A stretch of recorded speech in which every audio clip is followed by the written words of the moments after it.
Well, good morning, everyone. And I appreciate those of you out there that let me know that there was no sound. I'll tell you what, I'm no spring chicken anymore. And when you plug in about 75 things, when you only plug in 74, you guys are the best in the business at letting me know that I might be missing something. And I've been missing you here on this channel.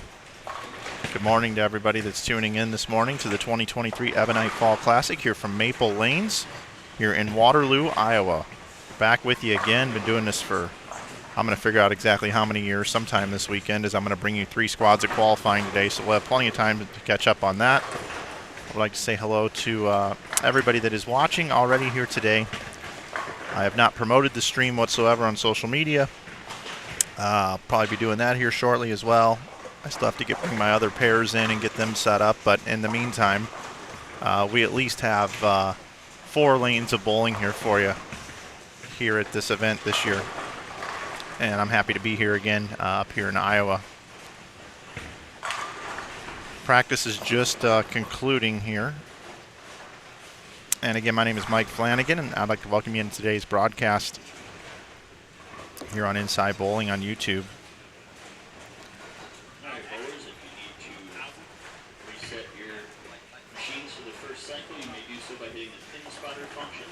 We're going to learn about this event together as we get started here this morning. Bringing up my note sheet in my phone here to let you know and go over all the good stuff here that we have for you, as always, up here in Iowa at these events.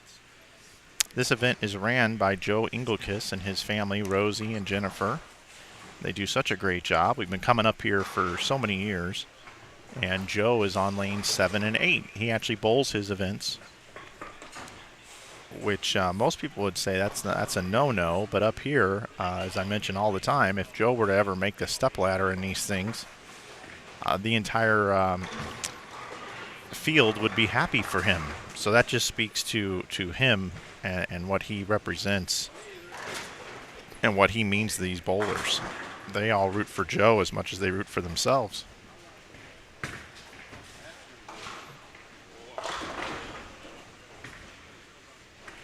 Talking to Joe yesterday, I think he snapped me off in the team event at Nationals this year, and I was pretty happy with my efforts. I had like 6-0.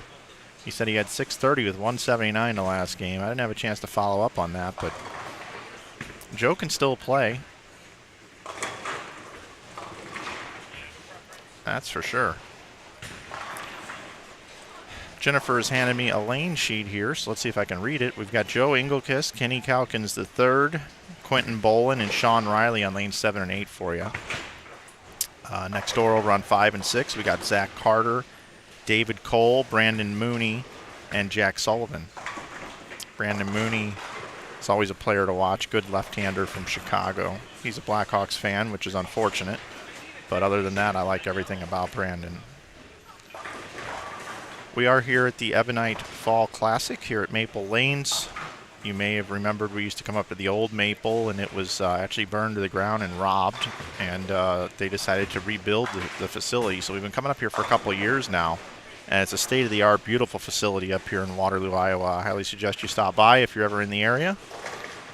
And this is the 23rd edition of this event, if my notes are correct. We have 7 games of qualifying for you here this morning. We will be back at 1:45 with B Squad with another 7 games of qualifying. And then at 7 p.m. we will have C Squad with 7 games of qualifying. The roster list and all the information about the Greater Iowa Bowling Association can be found over at giba-bowling.com to find out more information. And if you'd like to bowl the one in February, as there are 2 of these events every year, I highly suggest you you bookmark that page and let Joe know you want to come and bowl. Tomorrow we will have at 9 a.m. the Cashers round, 6 games. 1 and 3 will come back for that in cash. And then the top 12, is it 12? Top 10 make it into the the stepladder match play. Top 4 will automatically be seated into the stepladder. 10 will bowl 7, 8 will bowl 9. The winners will then draw 5 and 6. Then they will advance through this bracket, and then it'll determine who the 5 seed is. We move pairs after every game, but more about that later. We'd like to thank our sponsors that make this possible, and our sponsors are the title sponsor, Ebonite, one of the brands within the Brunswick family of brands. If you're looking for a new bowling ball purchase, you can head over to your local pro shop and ask for an Ebonite bowling ball. And I've noticed some pretty cool new bowling balls that they've come out with. They've got a 1 Encore. They've got the Fireball they've re-released, which looks really cool. They've got the Emerge, of course, the GB4 still in the line as well. You can check out all their stuff over at Ebonite.com, more information about their products. So thank you to Ebonite for supporting this event. We'd also like to thank the Waterloo Convention and Visitors Bureau. If you're ever up in Waterloo, it's a great place to come and visit. Make sure you check it out. All the great things to do up here in Waterloo.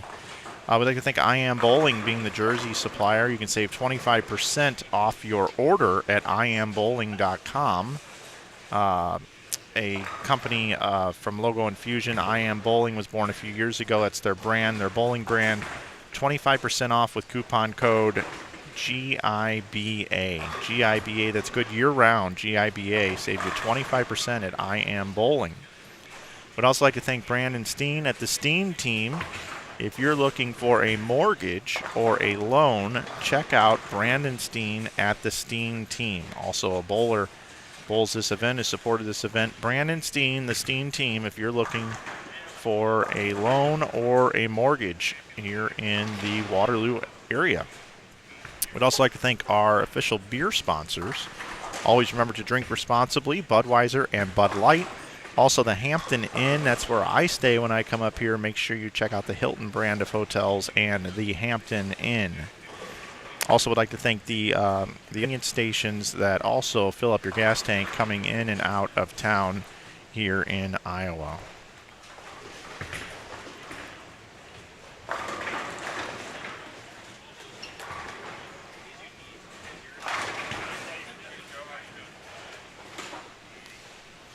So those are our sponsors for this event.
I have lowered the stream quality. We are already struggling here in Waterloo. Let me know if that gets a little bit better. It should get better. All right. The most important thing here that I believe that everybody wants to always talk about is the oil pattern. And we are all going to look at it together on the graph for the first time. And I'm going to break this down for you. So let's bring up the oil pattern.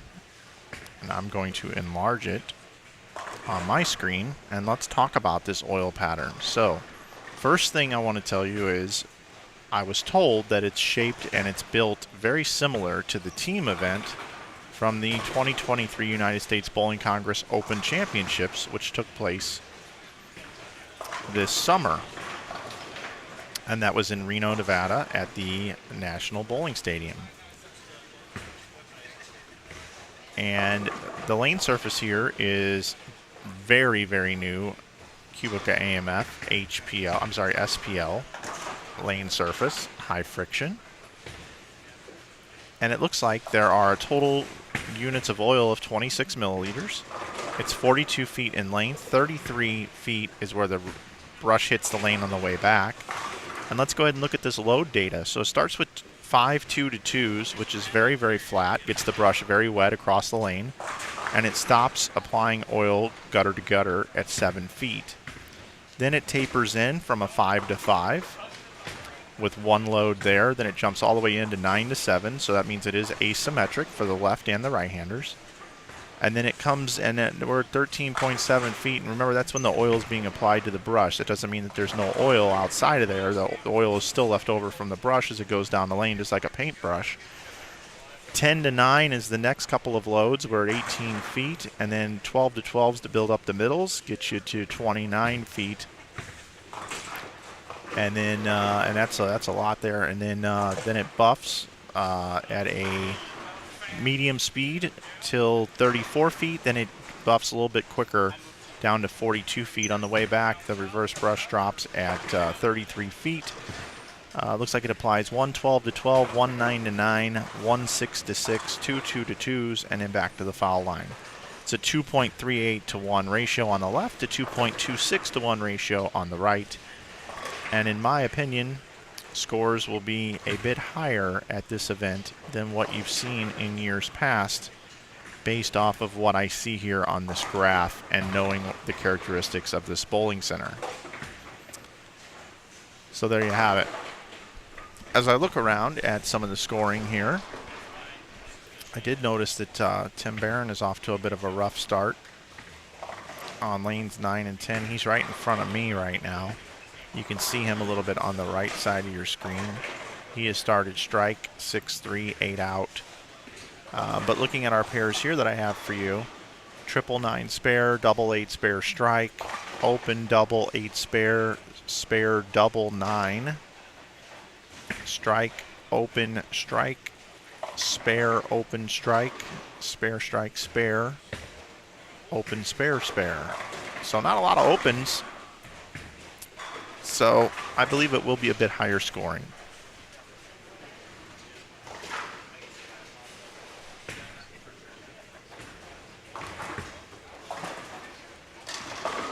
Hello to Kimberly this morning, to Mary, to PM Wizard, to RB Loves Bowling, Sue Hess. Good morning. I'm missing your husband and you up here this weekend. I hope Tom bowls tremendous at the Arkansas Regional. And you can watch that on Bowl TV. My friends Craig Elliott and Brian Kane are bringing you the action there over on Bowl TV. Make sure you check that out this weekend as well. And Hosan, what's going on, buddy? How are you? Sounds his mic there. Yes, I am. And Dave Jones. What's up, Dave? And Kristen, hello. Good morning to you all. Glad you're with me here today.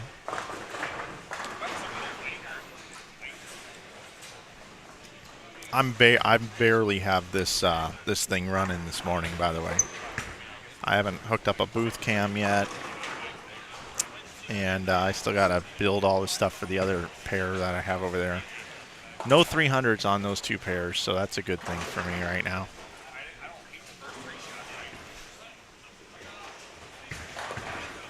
I am noticing more people with phones out as well, recording their bowling. So it's becoming a thing, I guess. People with cell phones and video cameras, imagine that.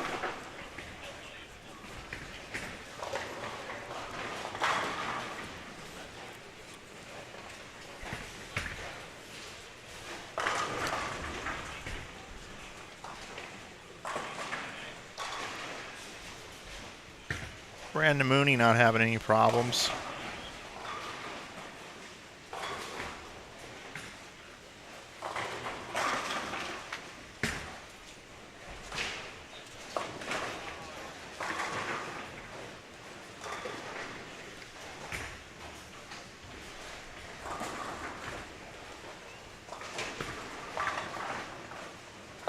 I'm going to hang with you through one game here, everybody, and then I am going to have to step away to finish setting up a couple things. So if you have any questions for me, now would be a good time to do so. There is also a link to the standings that they publish. Probably need to post that somewhere in here. So let me pin that in the chat for you.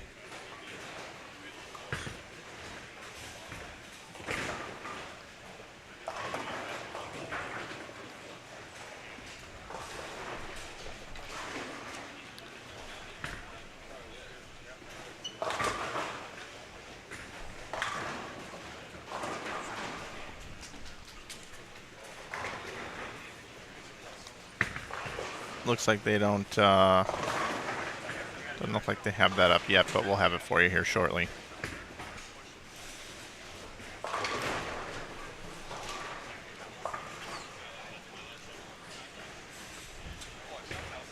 I think I typically go over all the bowlers that are bowling around this time. So I'll tell you who's on the squad. Justin Abood and Cam Crow are down on lanes 1 and 2 with Jordan Eli and Zach Grime. Lanes 3 and 4, Richard Bates, Brent Lobdell, Dave Kuchera, Jay Sandhagen. We've been watching Zach Carter, David Cole, Brandon Moody, and Jack Sullivan on 5 and 6, and on 7 and 8, Kenny Calkins III, Joe Engelkiss, Quentin Bolin, and Sean Riley. 9 and 10, we got Tim Barrett with Victor Cortez Jr., Scott Sheets, and Chris Winters. 11 and 12, Alex Denton, Zach Denton, Kyle Kroll, Josh Powell. On 13 and 14, we got Ian Ackerson, Lance Rockwell, Ethan Irvin, and Alec Riesland. 15 and 16, Brent Boho and Anthony Dodge, along with Brandon Dodge and Samantha Dodge. 17 and 18, we got Roger Hartford, Rodney Jackson, Daniel Healy, Seth Tegtmeyer.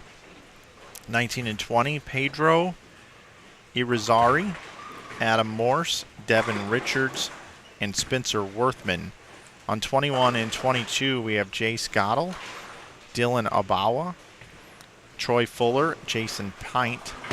On 23 and 24, we have Quincy Bruce, Ryan Bundy, Tyler Fowler, and Pete Milder.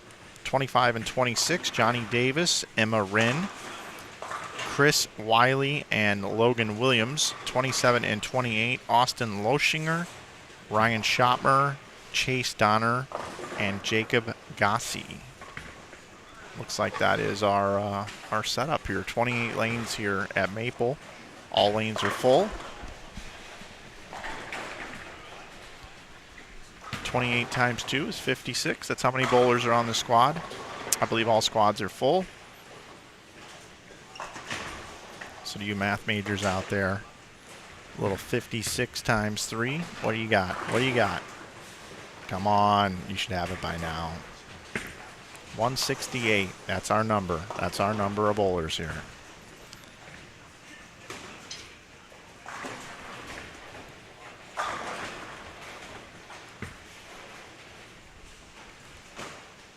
Jack Sullivan working on a max score at 279 here, letter C on 5 and 6.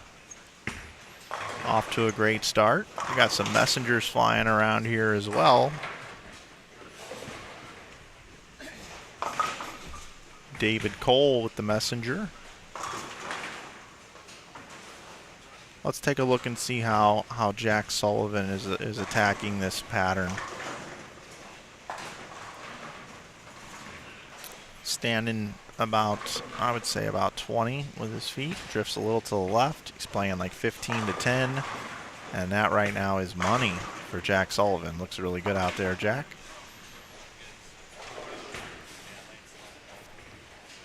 Hello to Sally as well in the chat. Welcome. Welcome to Inside Bowling's continuing coverage here. Or opening round coverage, I should say, of the 2023 Ebonite Fall Classic. Been coming up here for quite a while. As a matter of fact, if we go and look on our YouTube channel,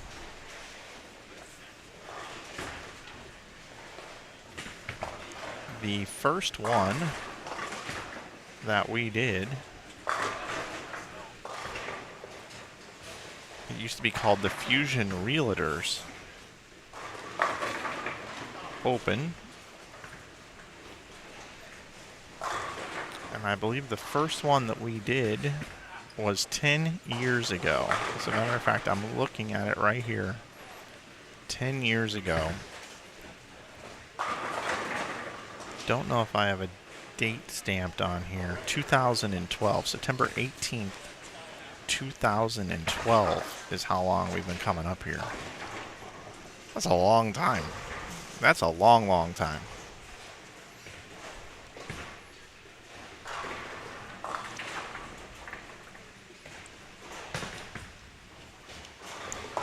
Whoa, 710. 710 pickup.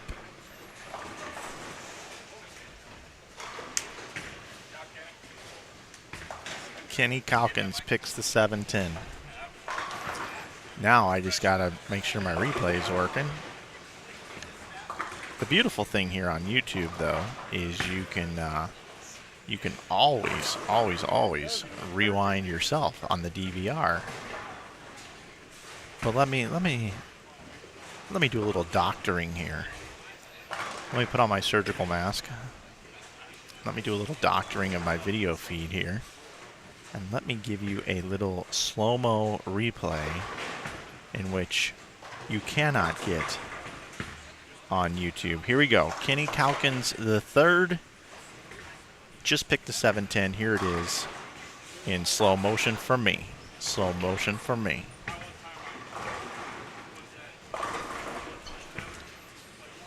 There it is. That's fun. That's a fun way to start today. How about that? How about those apples? Little 710s get things started. You know what rhymes with 710s? A catcher for the St. Louis Cardinals.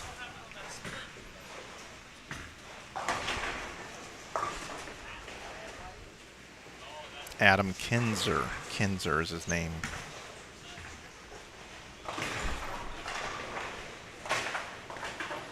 How many make the cut for tomorrow? 56, 1 and 3. Great question from Steve. Also, if you want to find out more information about this event, head over to giba-bowling.com. It's a very wonderful website. They do a great job keeping it up. And you can also find out about all the other events that Joe and his family put on up here in Iowa. There's a lot of great ones.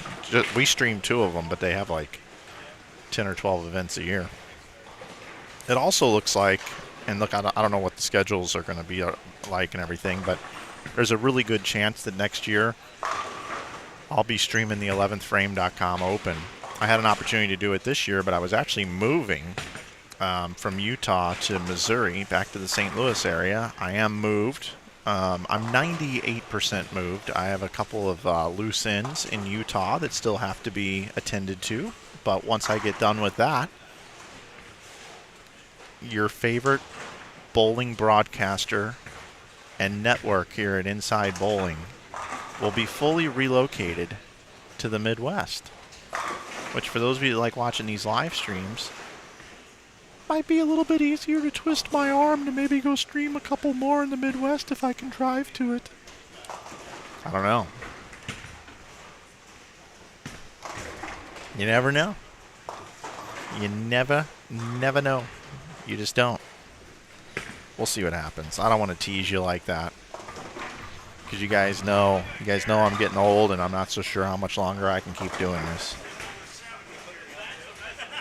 I'm staring down the barrel of 50, and I'll tell you, putting that gaff tape down this morning, it's getting harder and harder.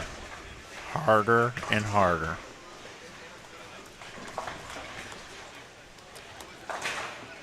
But I'll tell you what's not too hard is the lanes right now for Mr. Sullivan.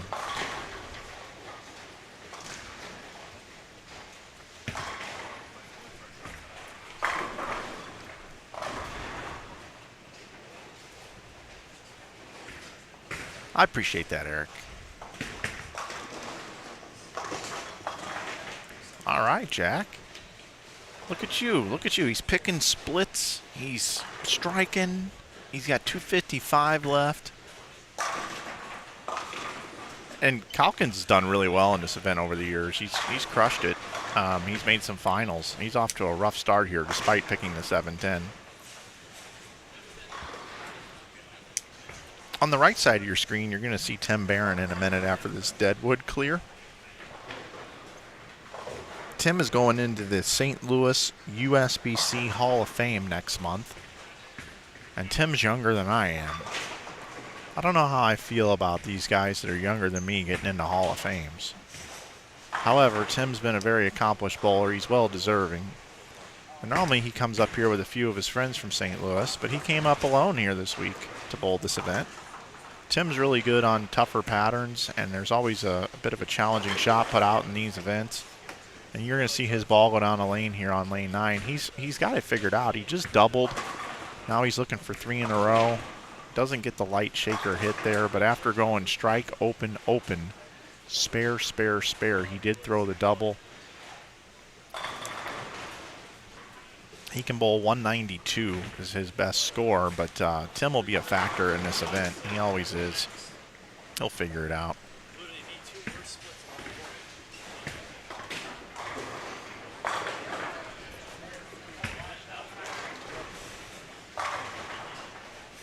Let's see. Greg says Joe's like 90. Oh, Tim. Tim just missed that 7-pin. Joe's like 90 and still bowling. Bring your equipment next time. You know, I am looking for a helper that would like to be able to do this while I bowl. The problem is I'm so good at bowling that I'll need somebody to call all of the cashers round and all of match play. Well, not all of match play. I guess I could call match play up until the title match because I'd be the #1 seed. And then I'd need somebody to call the championship game and then interview me after I win. So, but one of these days I'm going to bowl. I've been coming up here, like I said, since 2012. It's 11 years of my life. 25% of my life I've been coming to Iowa. Congratulations to Iowa on getting 25% of my life.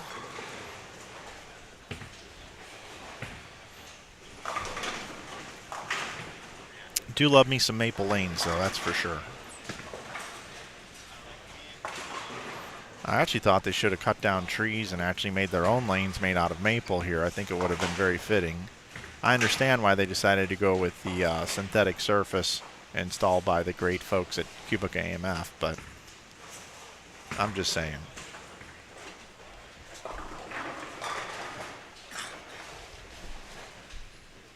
Thanks, Eric.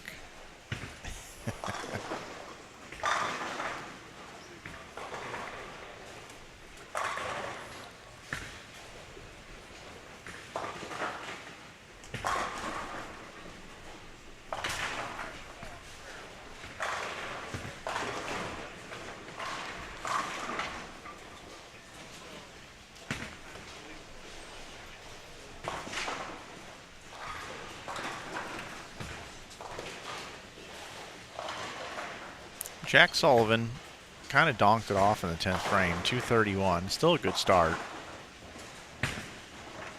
Brandon Mooney was off to a good start through 5 frames. Had a couple of opens in there. Now he's only looking at 188. So pace has come down a little bit from what I thought it would be here in game 1 on the fresh.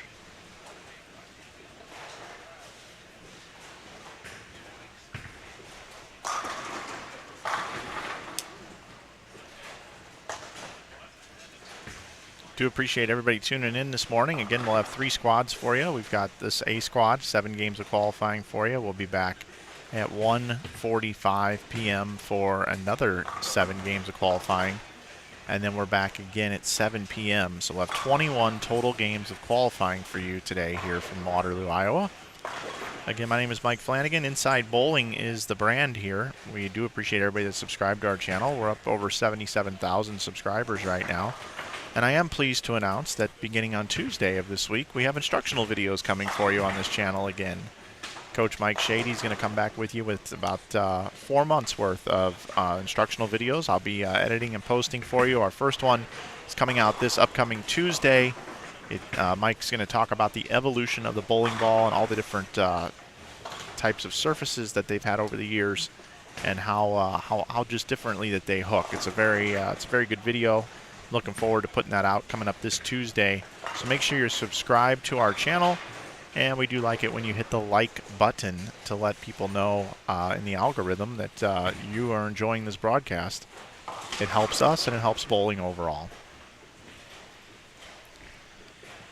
My man Zach here, Mr. Zach Carter, is going to try to sneak out the high game on these pairs, and he's looking really good out there. It's a double and a 10th. He's got 247 left. It's a really good start of his 7-game block here this morning on this Saturday.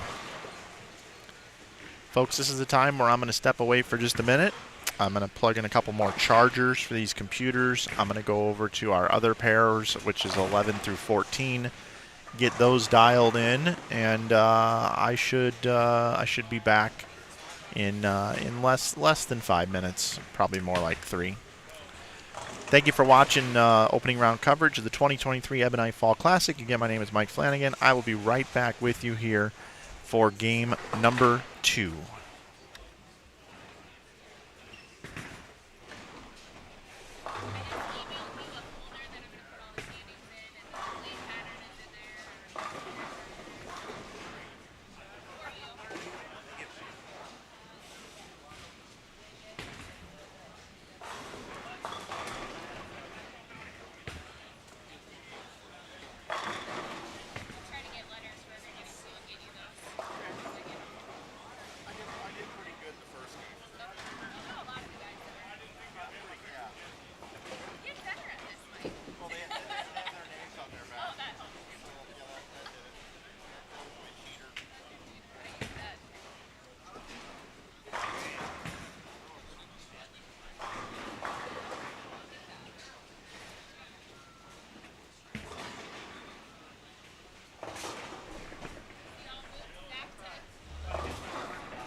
Alright everybody, I'm back with you, which I know you're super excited to have me back. I'm going to bounce out of here, and we're going to head over to our other pair here, our other two pairs I should say. And I'm going to build you a picture-in-picture. And I'm going to take you through it together with me, okay? What do you say? You guys good with that? We're going to duplicate this shot is what it's called. And I'm going to rename the other shot that I built. And I'm going to call that lanes 5 through 8. 5 through 8 with scoreboards. Okay. Is that okay? Is that good? Alright. So we're over here now on this new pair. It looks like this camera is a little on the it's a little on the yellowy side of things. So we'll make that adjustment here in just a moment. But the first thing I'm going to do, and I'm going to take you on this journey with me because I know just how much you guys love behind the scenes. So I'm going to go into my documents folder here. I'm going to grab a what is known as a black box. Okay. So what happens here is, on this black box, when I bring it in, this is what happens. Okay. So the black box needs to be moved. So we're gonna put the black box somewhere right around in here. See that? Then I'm going to take this this shot here, and I'm going to zoom in just a little bit, and I'm going to move it up just a little bit, which gets us to about right there. See that? That's called magic. Then what I do is I have to go grab these scoreboards from 11 through 14. And I'm going to go ahead and grab in that other camera here for you, which in my input feeds is number 5. So when I add number 5, I'll show you what I get next. I basically get this. Okay. So then what I do is I have to crop it out. So I'm going to crop that left scoreboard, just the left scoreboard out of there. Alright. So now here's what happens when I crop the scoreboard. See? Then I move the scoreboard up. And then I expand the scoreboard to be towards the center. See that? And now it needs to just slightly move down a little bit. And a little bit over to the right, so watch this. Boom. And now I'm noticing that the black box needs to be moved up. Just a little. Just a little. Yep. Yep. Just a little. And then I will move up the lanes a little bit as well. So then guess what we need, everybody? We need another input number 5 to come in. So then here I am with input number 5 again, and I have to crop it out again. So I'm going to crop just input 5 out.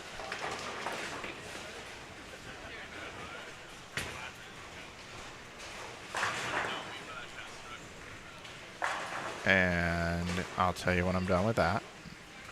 I'm almost done. I know you guys are like, dude, we really don't need to see this. But I'm just trying to give you guys a little bird's eye view of what I'm doing all the time. So there's that cropped out.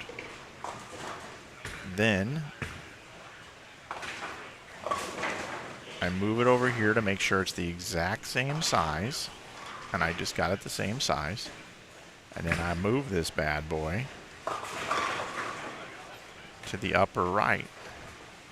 And now there you have 2 pairs of lanes with cropped out scoreboards. Wasn't that a fun ride? I know you guys loved taking that journey with me. Now I'll tell you who's on the pairs. 11 and 12, we have Mr. 710. He just picked the 710. I'll show you that replay again in a minute. Kenny Calkins III with Joe Engelkiss, Quentin Bolin, and Sean Riley. And right next door, we have Tim Barrett, Victor Cortez Jr., Scott Sheets, and Chris Winters. So you get a chance to watch Timmy Boom Boom, Timmy Barrett here this game. I know we got some St. Louis folks that like to tune in and watch Tim, and because we only have a few pairs here for you, we'll hang out here for a little while. But keep in mind, I do still have my other pairs available that we can go look at. I do need to rename this particular shot here. This is lanes 11 through 14 with scoreboards. I also need to save this built profile just in case something bad were to happen. I don't have to rebuild everything.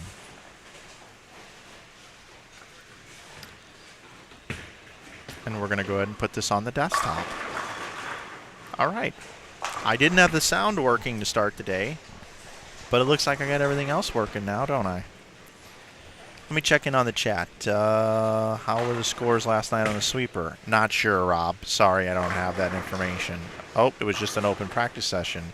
Steven says, Mike, thank you for all the work you put into making a great broadcast. At least today we'll be able to watch bowling on a Saturday like years ago when bowling was on ABC television. I agree. Thank you. Thank you for that. And how much is the purse for this event? You can find that information at giba-bowling.com, but I will go over there myself and I will get you some info on that. So if I click on schedule, otherwise known as schedule, and click on more info, it looks like the prize fund is $2,800 for first, $2,200 for second, $1,600 for third, $1,300 for fourth, $1,100 for fifth, then $950, $850, $850, $750, $750, $650, $600, $550, $520, etc. And remember, that is on a $160 entry. The top 5 all make over $1,000.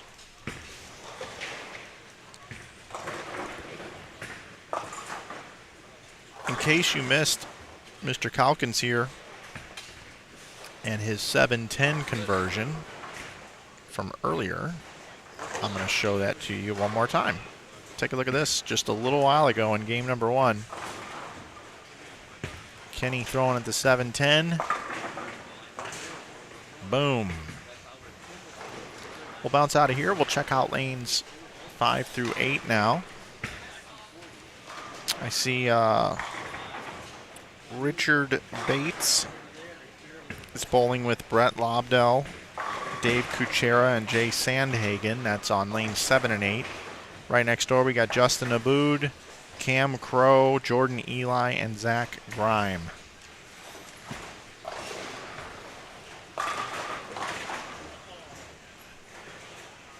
I'm going to go make a color adjustment on that other camera on the other pairs that I have.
And just like that, I'm back.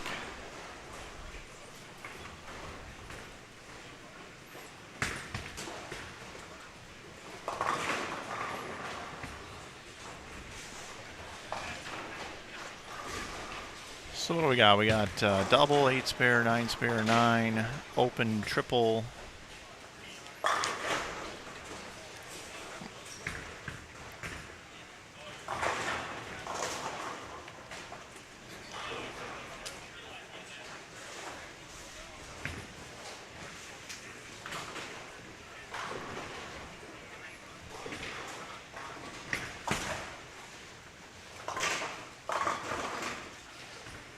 Take you back over to lanes 11 through 14.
Looks like standings are in, which means I'm going to get you this this link here.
Alright, let's see if this works here.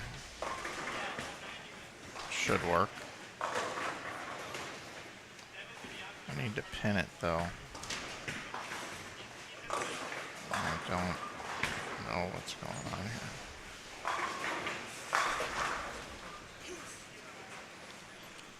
Okay.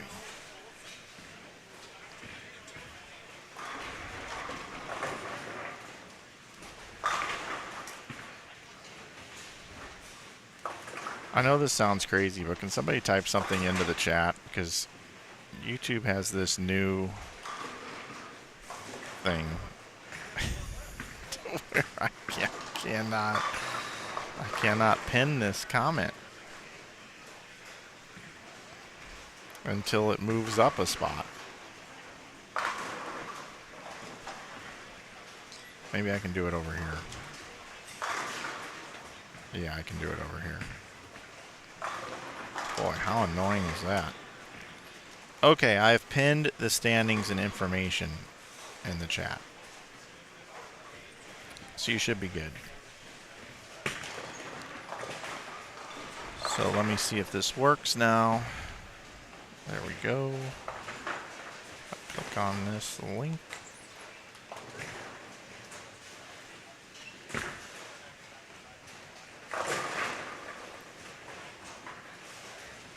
Does that not work?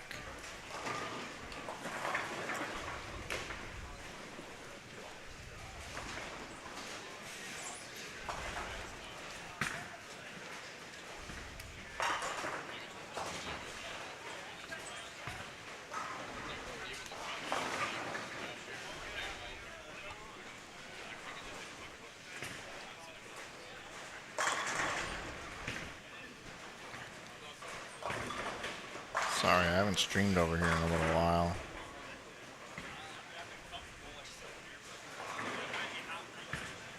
So I have to put in the HTTP.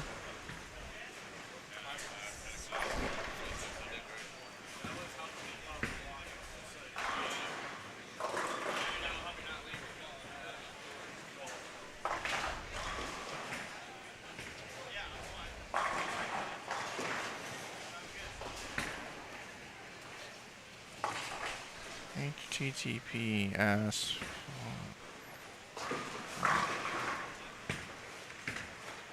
That certainly isn't what I was looking for. bit.ly/2023.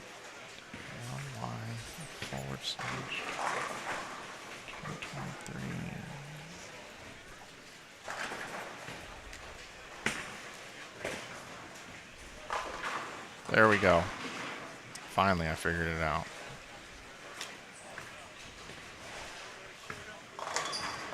Now I need to unpin that one. Sorry about that, but that is the link, and it should work. Should take you to all the standings. Yep, there we go. So A squad standings.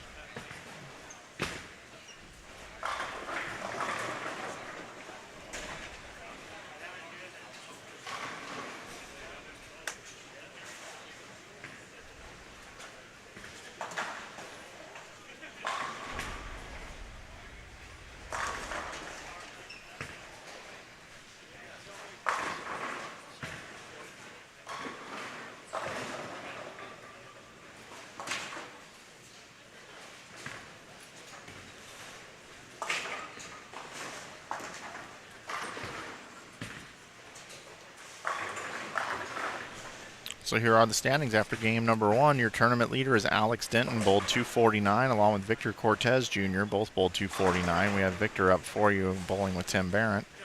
Zach Carter bowled 247. Justin Abood, 244. Brandon Dodge had 237. So did Brent Boho.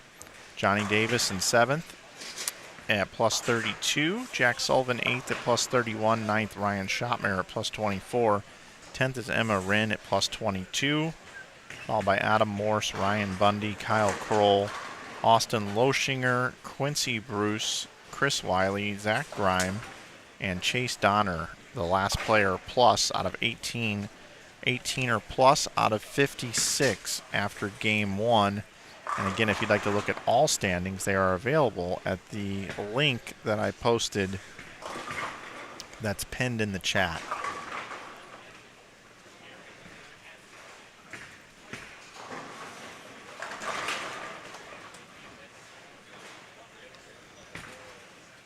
There we go.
Nice shot there by Joe. Best he can bowl is 179. I'm sure he's a little frustrated.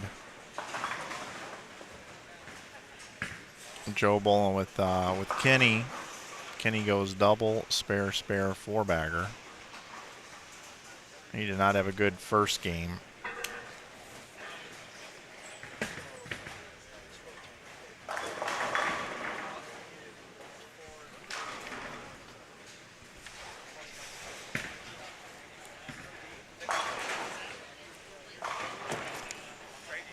Kenny had 158 the first game,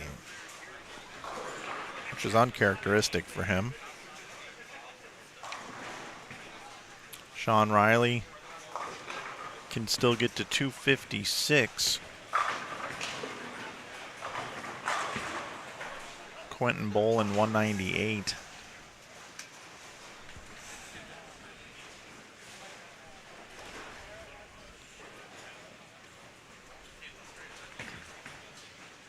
Barrett's got a four-bagger up on the board.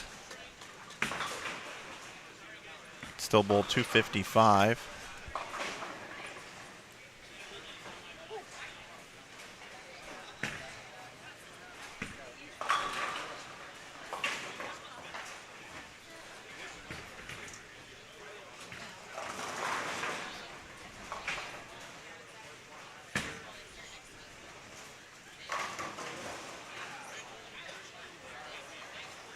Sean Riley still bowling good. He likes this pair.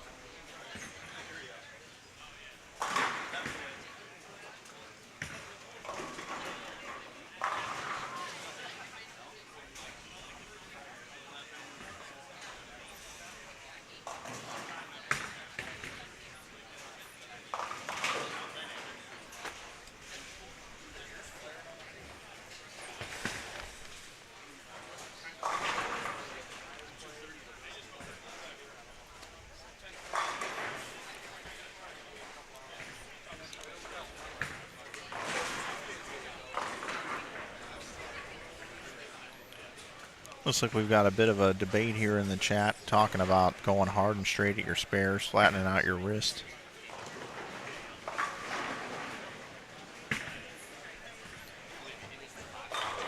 You know, it can be argued that hooking the ball on a house shot can actually create more room for error, which there's some truth in that. But it is best to go straight at your spares when you're bowling on flatter conditions especially. But if you get that down and you're good at that, you might as well do it across all conditions is what they recommend. And I tend to have to agree with that methodology.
Kenny with a nice comeback game here.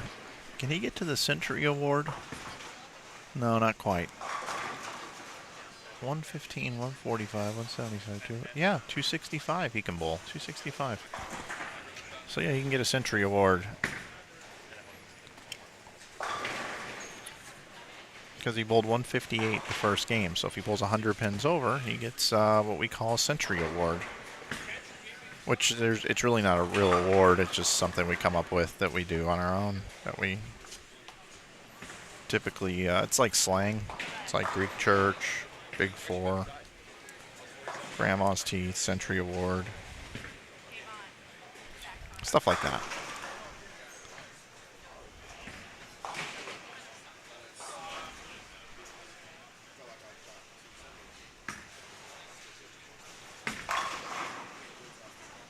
Yep.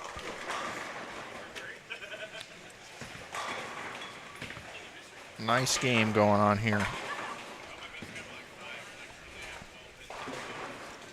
Very impressive to watch.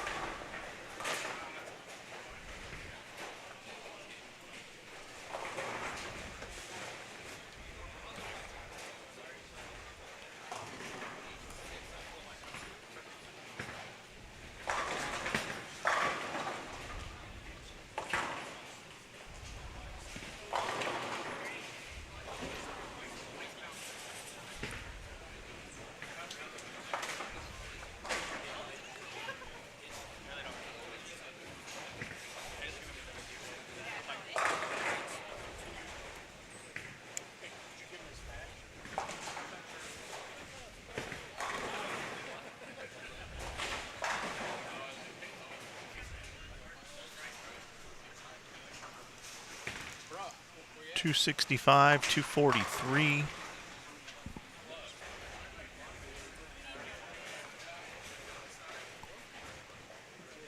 Scores are coming up a bit here. This game.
Kenny bowled 258, 265. So we call that a Century Award when they improve by 100 pins. It's not really something that you really want to set out to do. You'd rather bowl 230, 230 and just call it a day, but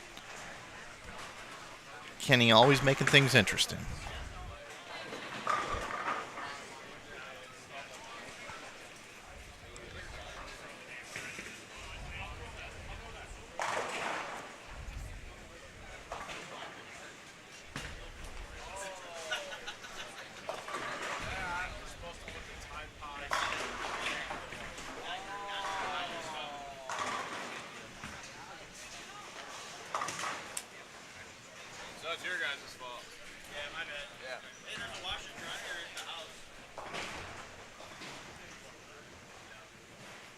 And just like that, we get ready to head into game number 3.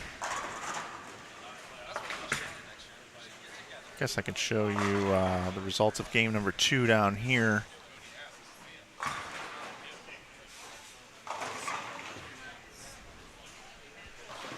Get into game 3 now.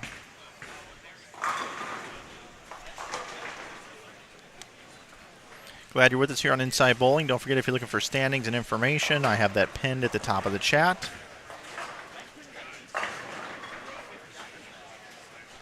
I have a question, what is the oil pattern? I went over it a little while ago, but I'll be more than happy to bring that in for you now. So if you take a look here, this pattern is 26 milliliters of oil, 42 feet in length, very similar to the USBC team event this year. 2.38 to 1 on the left, 2.26 to 1 on the right. Track area plays like 15 to 10 or just a little right of it. Should be a little higher scoring than what we normally see here, in my opinion.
I'm still working on my setup here a little bit. So I am here. I'm just working on some more stuff here.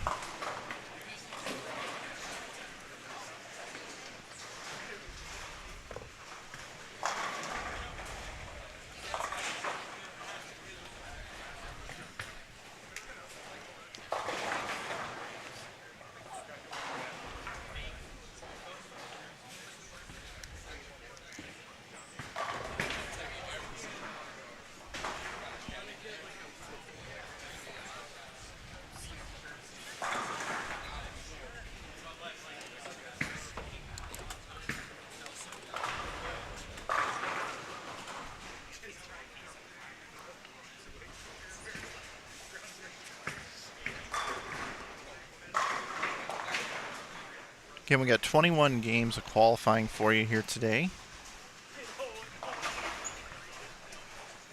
7 games here this morning, 7 more at 1:45. Then we have 7 more games for you coming up at 7 p.m. this evening. You're watching the 2023 Ebonite Fall Classic. My name is Mike Flanagan here on Inside Bowling. I've been coming up here since about 2012.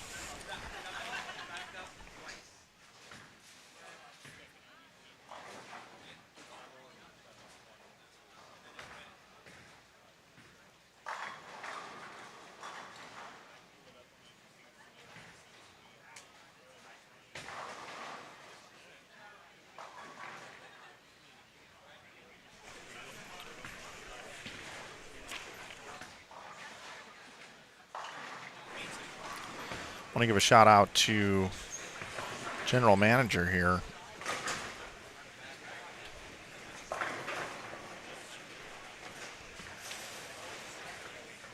Ryan Wilson, always wanting to help me out here when I come up here to Maple Lanes.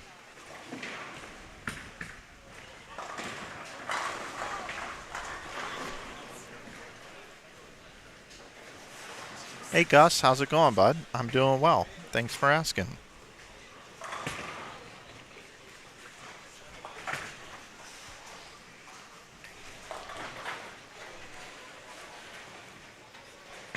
Got some new players that have come into our stream here, and I'll introduce you to them now. We've got Johnny Davis and Emma Wren on lanes 7 and 8 with Logan Williams and Chris Wiley. Next door on lanes 5 and 6, we have Quincy Bruce, Ryan Bundy, Tyler Fowler, and Pete Milder.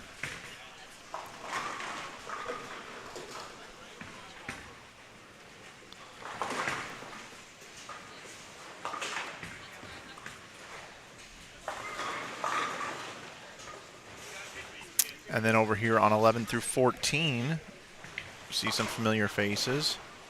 You've got Cam Crow with Justin Abood, Jordan Eli, Zach Grime, Richard Bates, Brett Lobdell, Dave Kuchera, and Jay Sandhagen are right next door on 13 and 14.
Back with you after doing a few things here.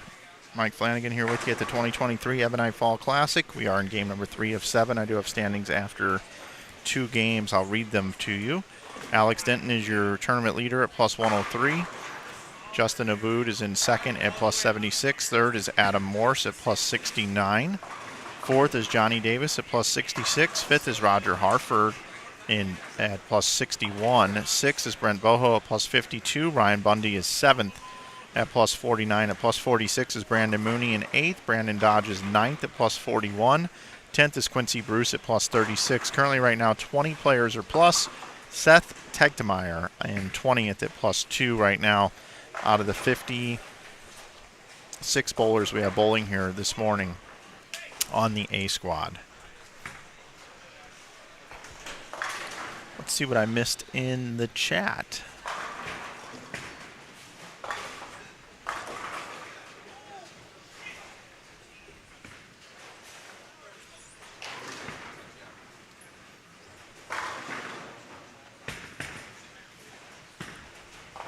Thank you, Moose. I appreciate it.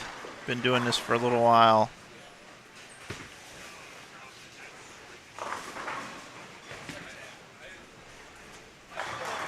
Joe Nolan says Bowler B on lane 12 reminds me of a young Mike Flanagan. Bowler B on 11 and 12. All right. A young Mike Flanagan. I'll have to take a look at that, Joe. Hope you're doing well. I'm back in the loo, man. Look me up. Still finishing a few things, so I haven't really announced to the world that I'm there yet. Although I guess I'm doing that here. I have to check that out.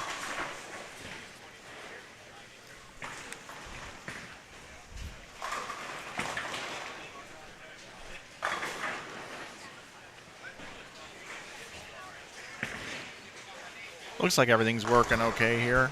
You guys all know when I come up here, my first squad is just trying to get everything to work. So I still have one more thing I got to get to work, and then I think I'm home free for the rest of the weekend. I'll do a few tweaks for the B squad today. And then we'll have 14 games for you this afternoon, this evening. Cam Crow. Triple up on the board now. Who's bowling on B squad? Head over to GIBA-bowling.com, and they've got a squad list of a couple days ago, but they keep making changes. So it's not 100% accurate.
Hey Ryan, thanks for asking about my move. I did move back to St. Louis. I still have a few loose ends to tie up in Utah, but I'm supposed to close on my house on October the 5th, and then I will be officially 100% in Missouri, St. Louis.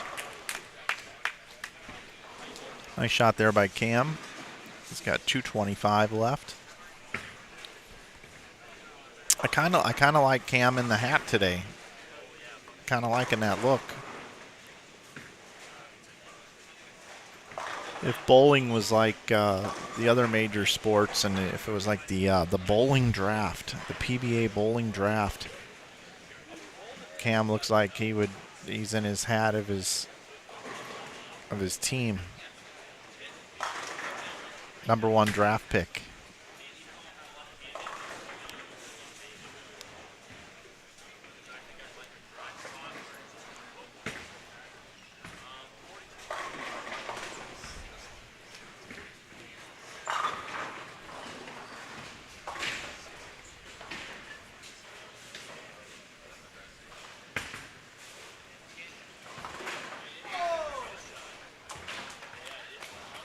Had a nice split conversion over here on 9 and 10. We're going to watch Cam throw some pins around, and then I'm going to switch over really quickly. Emma Wren with a nice game here. 225 for Emma. Great college player.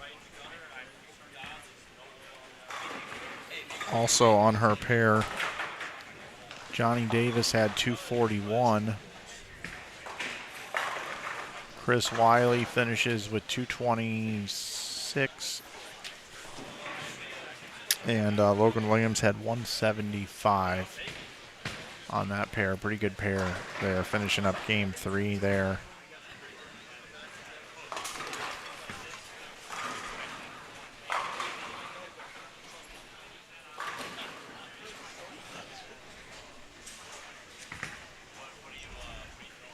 Somebody just demolished my my cameras. I'll be right back.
There's been a few Century Awards out there. I thought I was going to get it second. The reason being is because not just the yellow paint. Well, because they're trying to work on banning urethane. So reactive fades are all they're going to be, and the 10U falls under the TBA side. It's not very good.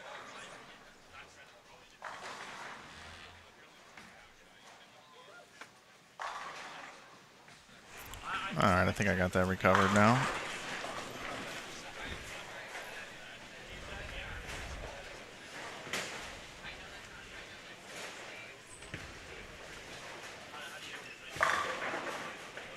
Who did you pick for your thumbnail this year? Nick Pate. Nick Pate is bowling, I think.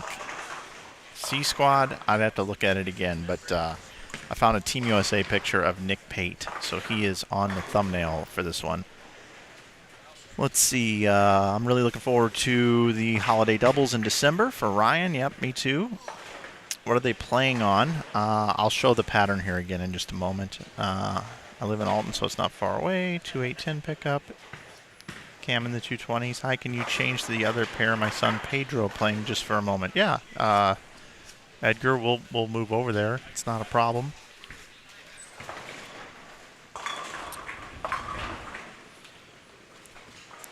We're going into game 4 now. We're going to bounce out of here. We will head over to lanes 5 through 8.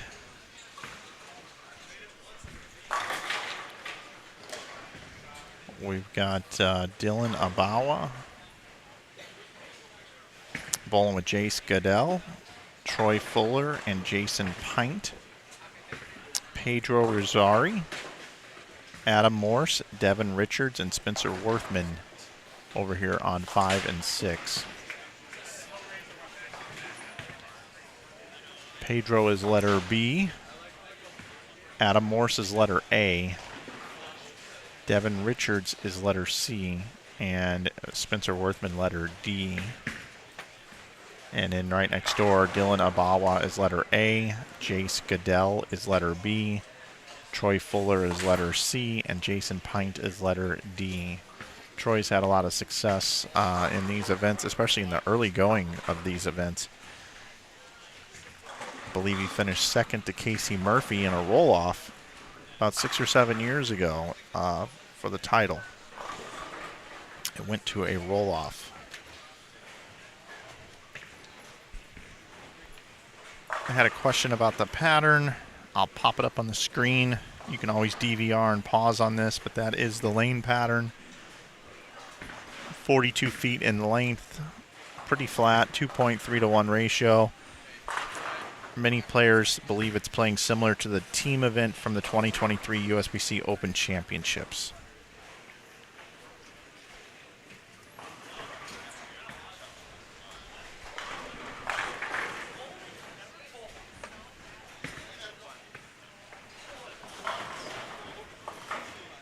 Yep, I talked about Pedro. He's letter B on the left pair of lanes. So make sure you check that out if you want to root for Pedro.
Let's see if Pedro can get a double here.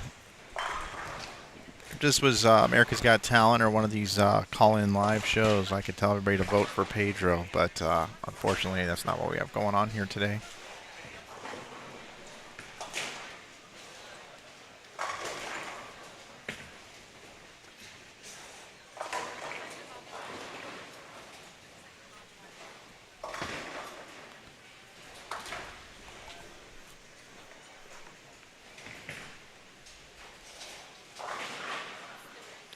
Troy Fuller not having any problems getting to the pocket, just having a problem with the 10 pin there.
Oh, how about that? 7-10 kind of fell out late. That's kind of good carry there.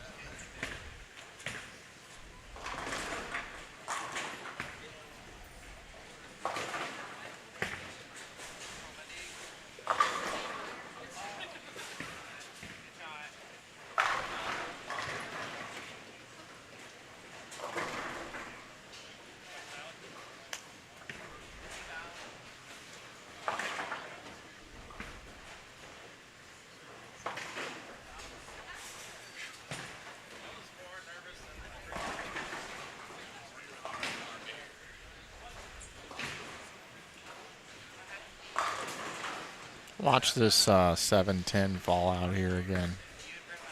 A little slow-mo for you.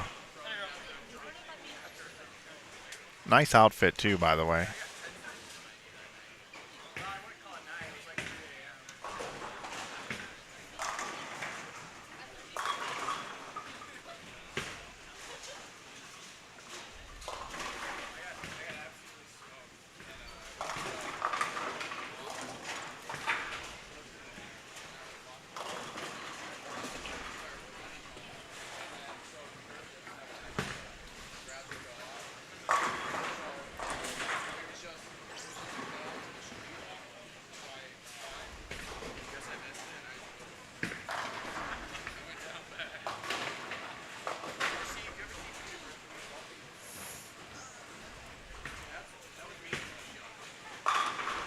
Nice shot.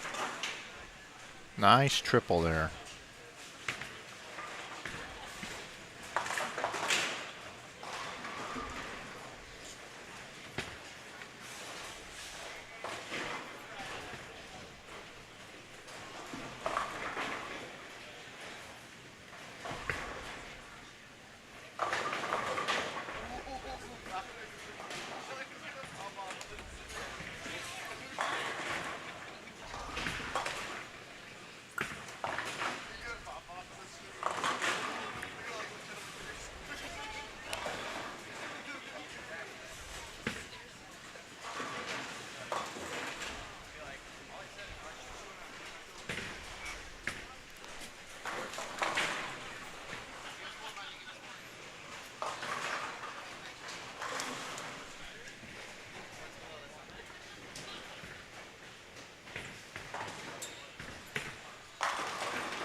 No, Logan, we don't have. I'm just doing one stream here, and I got 2 double wides. I've got 5 through 8 set up here that we're on right now, and then I've got 11 through 14. I'm sitting directly behind 9 and 10.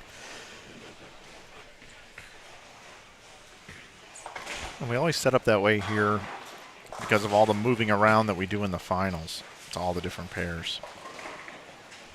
So I have to be able to go on each side of me here. Because we'll use, we'll basically end up using lanes 5 and 6, 7 and 8, 5 and 6, 7 and 8. And then we'll use like 11 and 12. Then we'll use like 17 and 18, 15 and 16, 13 and 14, and then 11 and 12 again. So I have to move around everywhere.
Take a look at our standings after 3 games. Johnny Davis plus 107. Brent Boho in second at plus 99. Third is Alex Denton at plus 82. Fourth is Justin Abood at plus 78. Fifth, Jack Sullivan at plus 57. Adam Morrison sixth at plus 56. You got Emma Wren, Brandon Mooney, and Quincy Bruce all tied for 7th at plus 51. 10th is Devin Richards at 41, followed by Anthony Dodge at 28. At 27 over is Troy Fuller in 12th. 24 over, Roger Harford in 13th. Cameron Crowe 14th at plus 20, along with Ryan Bundy. We got Seth in 16th, Pedro in 17th, Brandon Dodge in 18th. You see there's 21 players that are plus out of the 56 we have bowling here.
A lot of 10 pins. We're seeing a lot of 10 pins right now.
Well, gave it a run after the big string of strikes there. Still 254 left.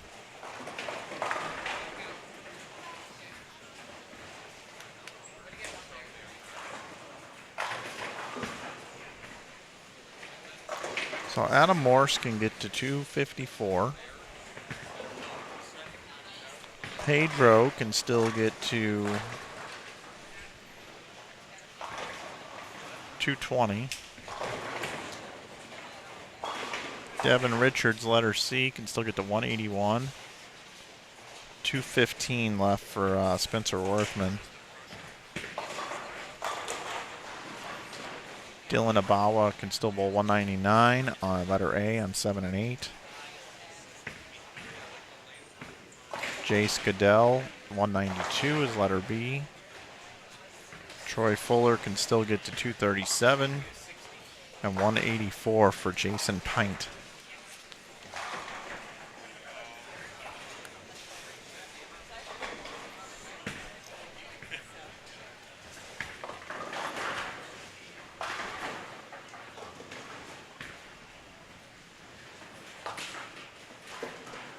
Hey Jerry, how you doing, bud?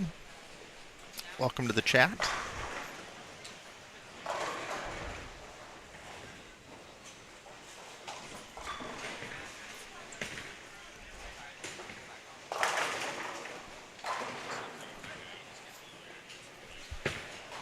There's some pretty good players that are minus right now in this event. You got Kenny Calkins in 24th, minus 12. Tim Barrett 32nd at minus 41.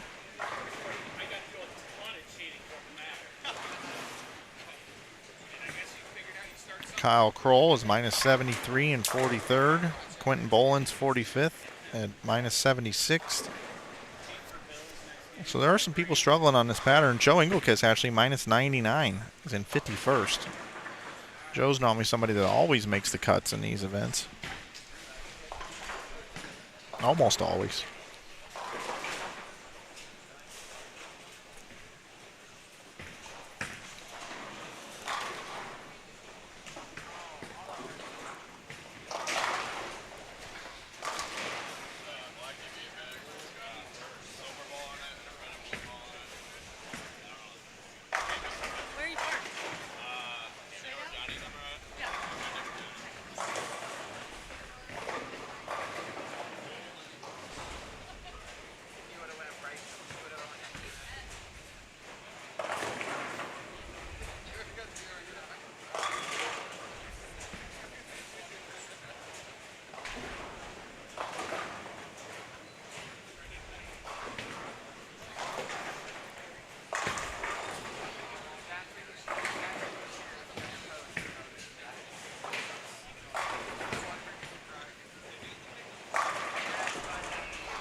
So Troy Fuller has 236.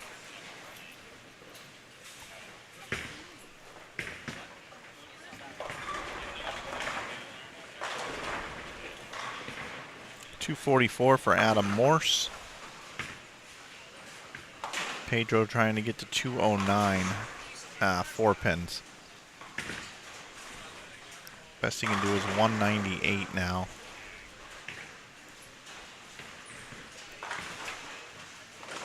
Worthman can get to 195.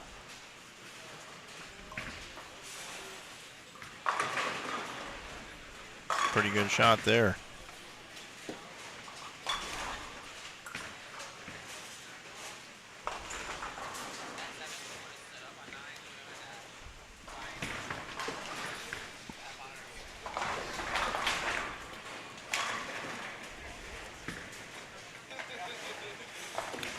Shea is not on the roster, Ryan.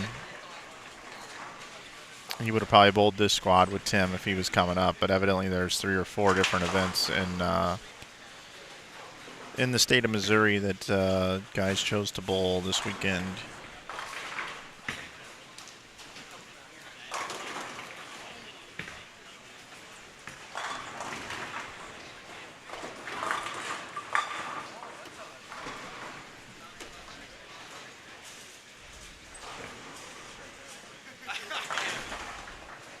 Well, I hope you enjoyed getting to watch Pedro bowl there. He finishes with 198, a pretty nicely bowled game there.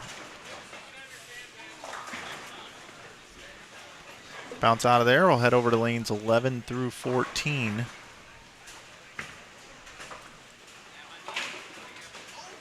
where Game 4 is wrapping up and Game 4 is just halfway done with on 13 and 14. I'll be right back.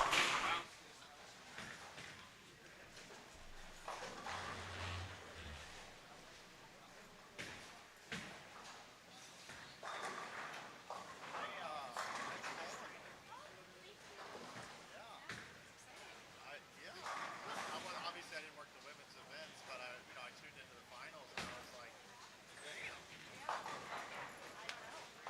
Awesome. That was amazing. That was amazing.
So I had a chance to walk around and talk to a few folks, and they're just saying that their ball reaction coming off the end of the pattern has just been really squirrely, and that's why we've seen some lower scores. Some people are using too angular of balls off the end of the pattern, which is creating a lot of pocket misses, whether you're leaving a 2-pin combination or then you make a slight adjustment with that ball and then you leave a three-pin combination, and sometimes even worse. If you cut it shorter, you get a little left with it. It just wants to hook.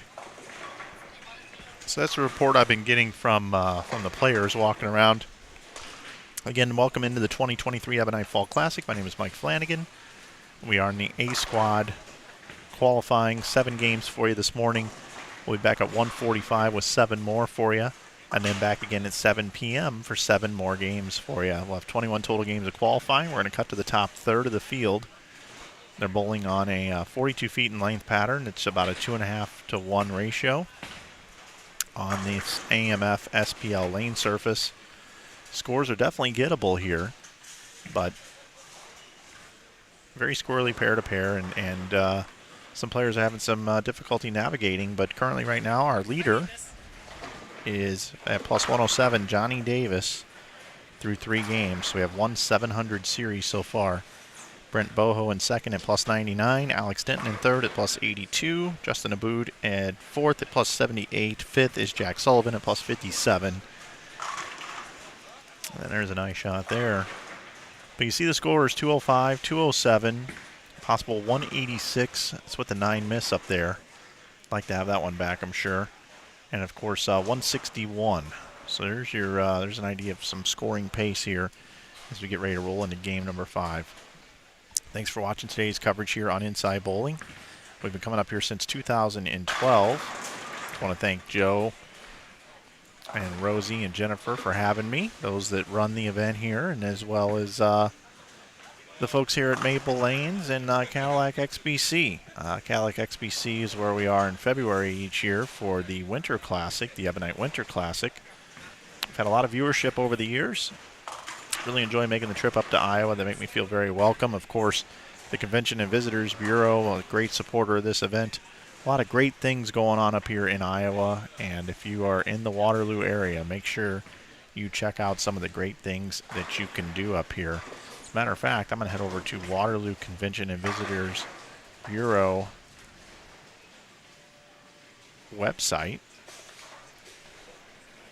which is experiencewaterloo.com. Whether if it's for family, business, local, or leisure, Waterloo, thriving arts, museum district, dozens of locally owned restaurants, sports venues, entertainment options. Waterloo offers a unique experience that gets better with every visit. Come for one of the 11 major festivals that happens here in Waterloo, including the Iowa Irish Fest. Have some fun in the sun at Lost Island, rated one of the top 10 water parks in the U.S. Grab a local brew along the riverfront at single speed. Our revitalized downtown offers more than 40 local restaurants and nightlife establishments with which enough flavor for everyone. So there's some information right on experiencewaterloo.com. A lot of great stuff to do here. Great golf courses.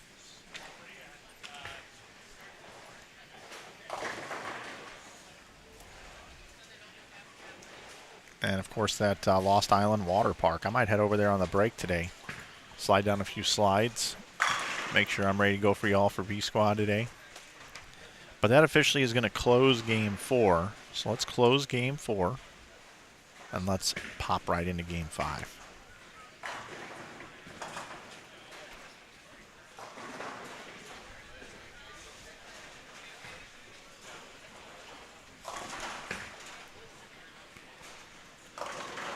Action underway already on lanes 11 and 12.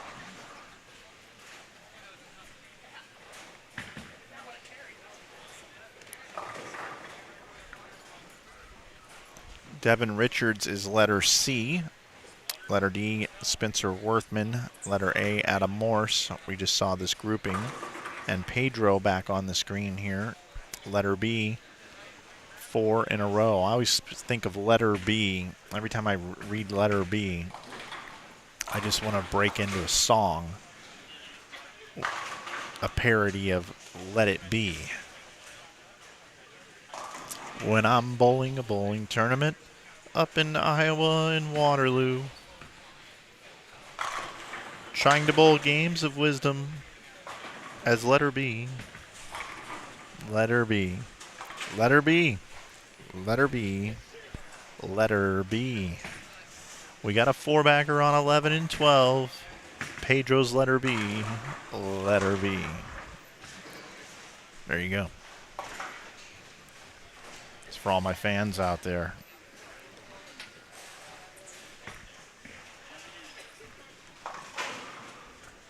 If you have any questions for me, I'd be more than happy to try to answer them for you. If you want to talk things over, whatever it may be, whatever the subject matter is, it's qualifying, folks. You guys know how I feel about qualifying. It's important, but it's really not that important.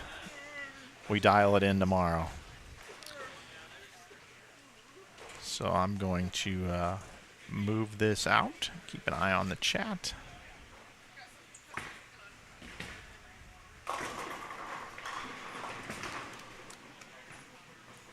Do you think left-handed bowlers have a bit of an advantage due to their side of the lane oil pattern gets less use and changes less? Not necessarily, I don't.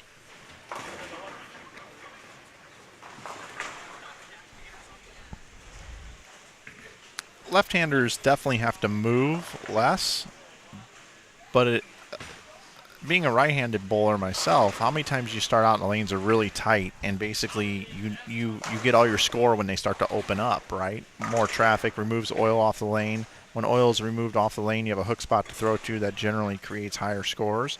Well, the lefties, if it's not good from the start, it never gets good. Know what I mean? Know what I mean, Vern? It's not easy.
What kind of balls are being used? Reactive pearl or solid or urethane? No urethane really going down the lane. Not seeing much urethane. It's almost all reactive, and you're seeing a variety. There's no specific. Everybody has different styles. So some guys are using big ASIMs. Some people are using hybrids. Some people are using pearls, solids. So I wouldn't say that I'm seeing any sort of trend in any direction right now.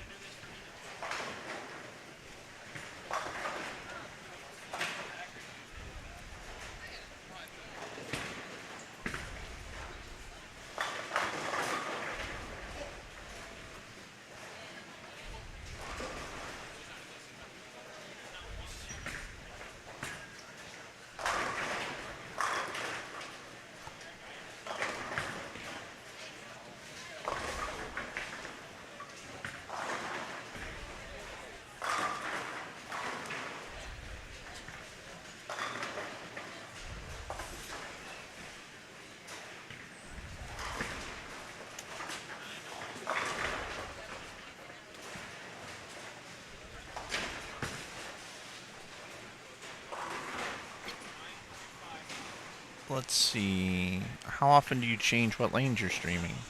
I've been hanging out here for a while.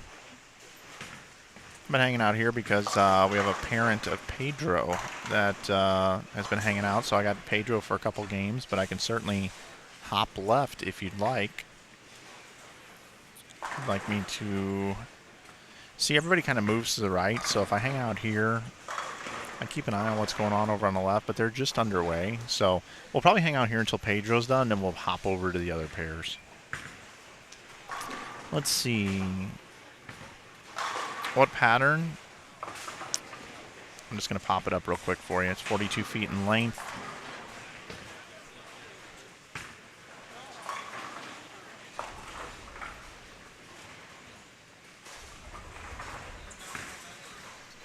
Two and a half to 1 ratio, roughly, give or take.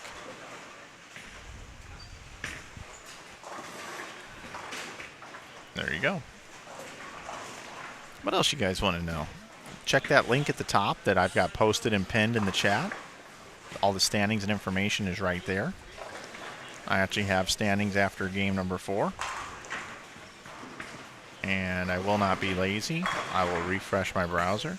I will pull it up on my screen. I will take a screenshot, which is Shift Command 4 on a Mac, which is what I'm using here. And I'm going to do the top 28. I'm going to bring it into my software here.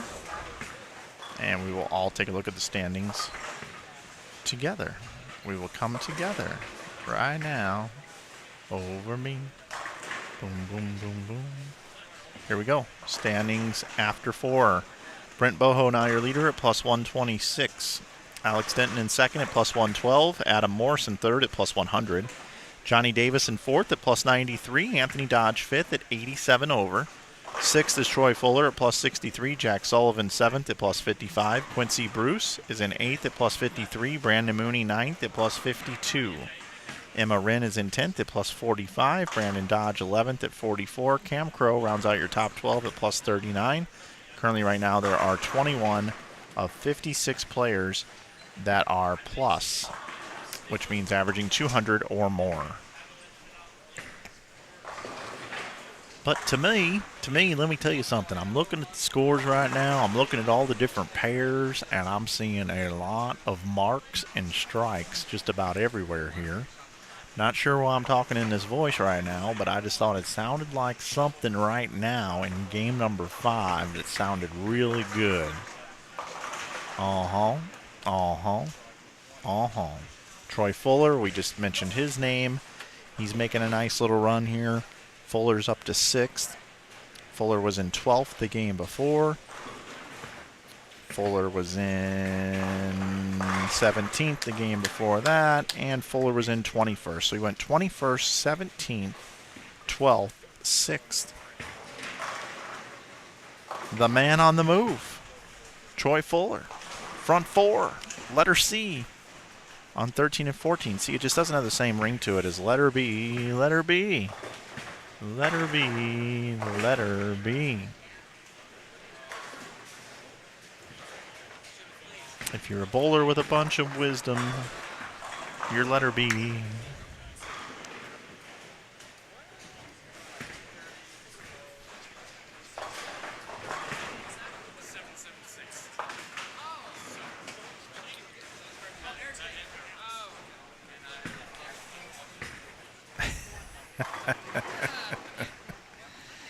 We are in Waterloo, Iowa at Maple Lanes.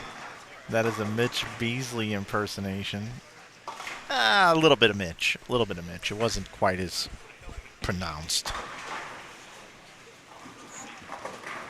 How many bowlers move on after qualifying? That's a great question, Shelley. It's 1 in 3. So we have 3 squads of 56 players each. So that means 56 will make it. So 56 will make it to tomorrow.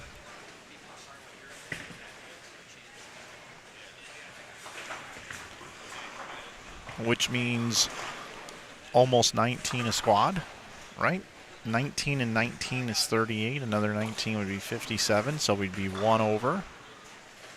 So currently right now, let's look at 19th place on this squad. +8 is the number. So our projected cut score is somewhere around +15 would be the projected cut score if the other squads play similar to this one. Troy Fuller looking for the front 5. Boom. Boom. And he's playing that like 17 to 10-ish range. Maybe even a little tighter than that. Maybe 17 to 12. 16 to 11-ish. Now I'm just throwing out a bunch of numbers. But that looks like the line. Don't get it right at 10. And let it walk right in.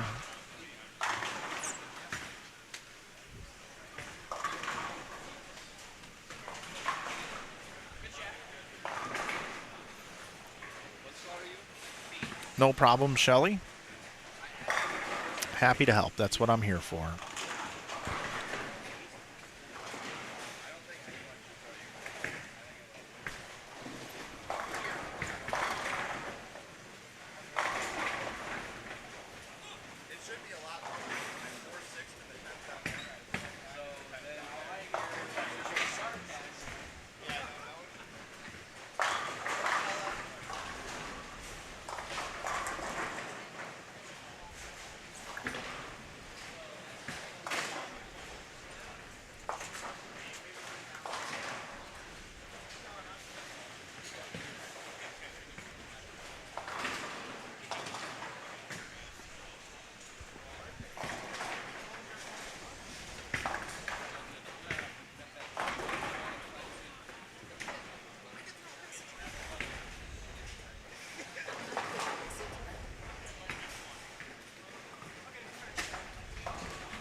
Travis wants to know, is the booth cam up and ready? It is not, actually. I have to swap out a camera there. But I appreciate you wanting to see me. I am here. I promise I'm here. This is not a remote broadcast. I'm on site.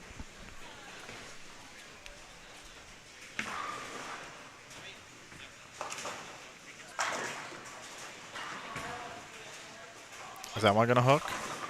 Troy got that one like 2 boards right down lane, and it still struck.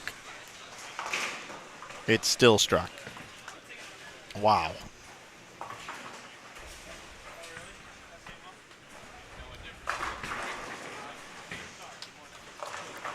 And I've just been real quiet here about Pedro. I've just been letting him do his thing. No reason here to draw any extra attention to Pedro's 279 game going here.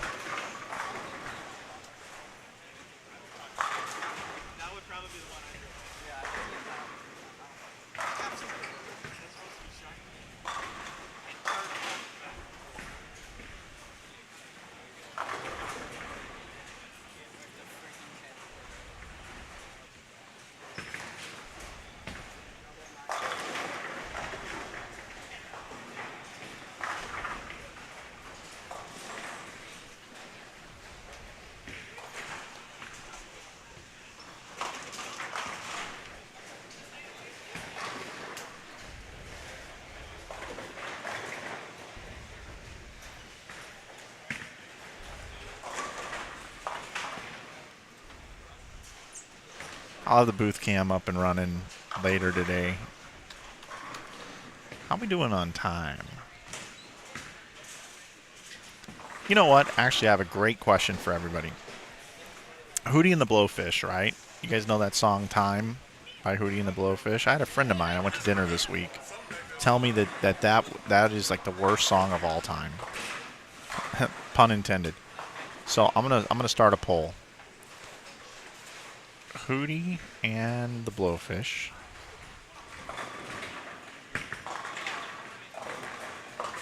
Song Time. Love that song.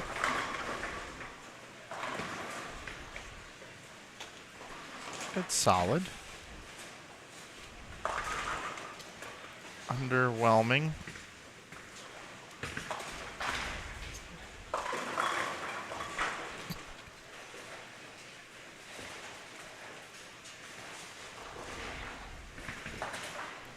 All right, so here is the poll. Hootie and the Blowfish's song Time. If you know the song, make sure you vote. Let me know what you think. Your options available are love that song, it's solid, underwhelming, they should delete it from history.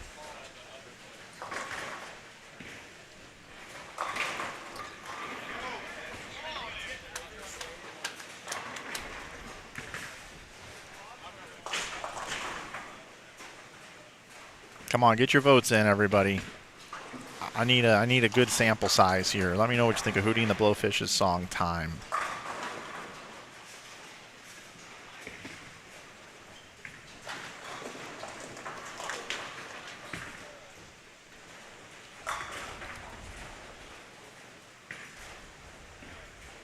It's pretty split right now.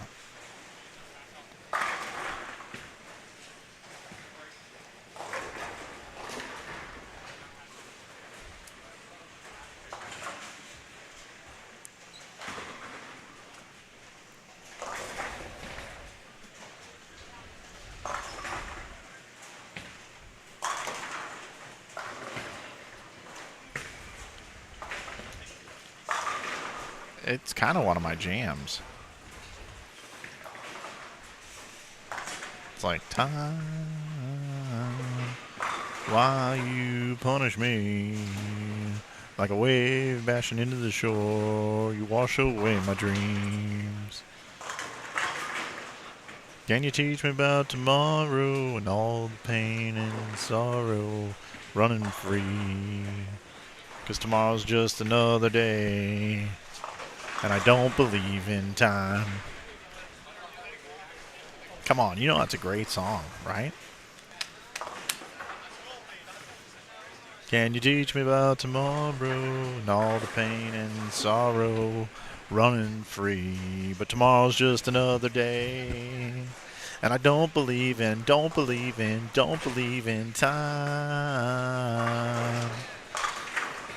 Is wasting time, is walking, you ain't no friend of mine.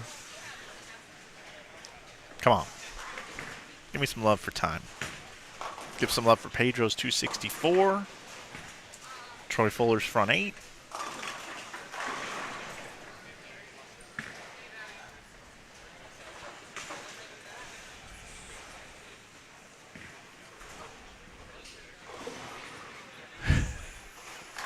Who is Hootie and the Blowfish? Never heard of him. Yeah, it's because I'm in my 40s.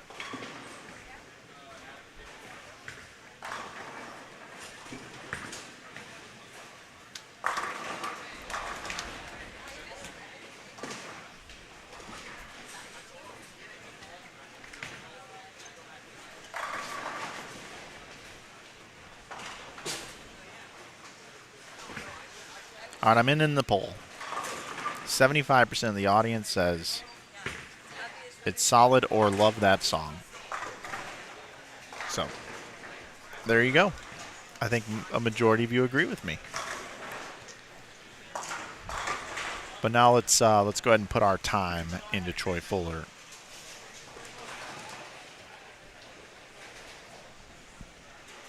Who was working on the front 8.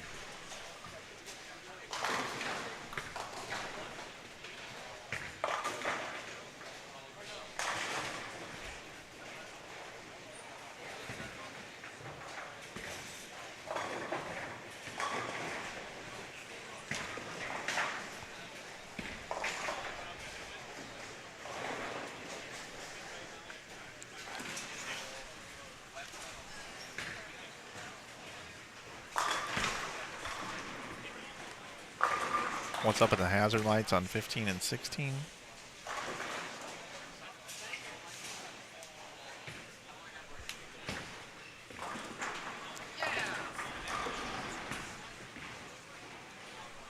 The red lights that come on, yeah, that's just part of the feature here. It's pretty cool. Yes, Gragster, it is the lead singer, Darius Rucker, yep.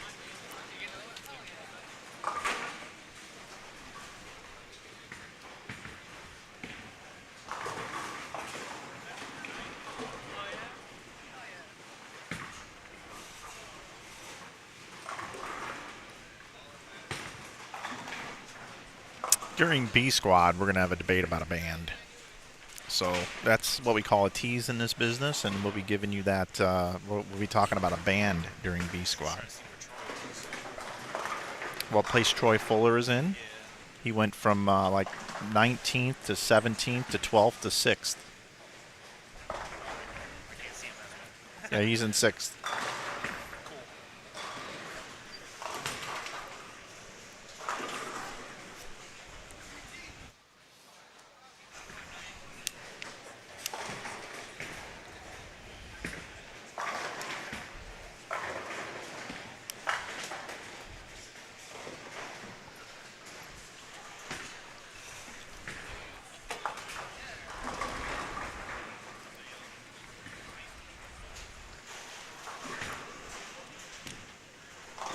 Yeah, people just have these bands that they just can't stand,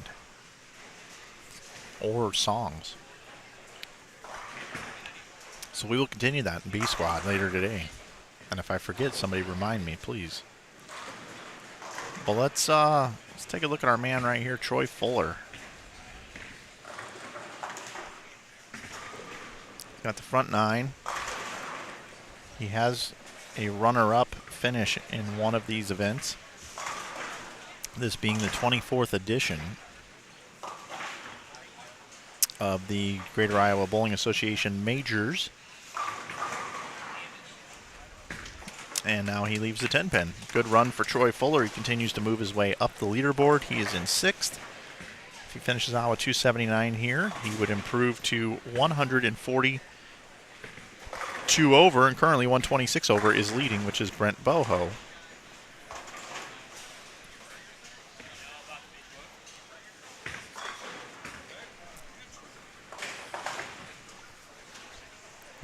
Hey, who's your dad? Robert Workman. Bobby's my brother. Okay, got it. How old are you? 20. Because I used to bowl against your brother. Yeah. That's what he told me. Yeah. Is he ever going to come bowl this or what? I haven't seen him in like 20 years. No, more than that. 25 years. No.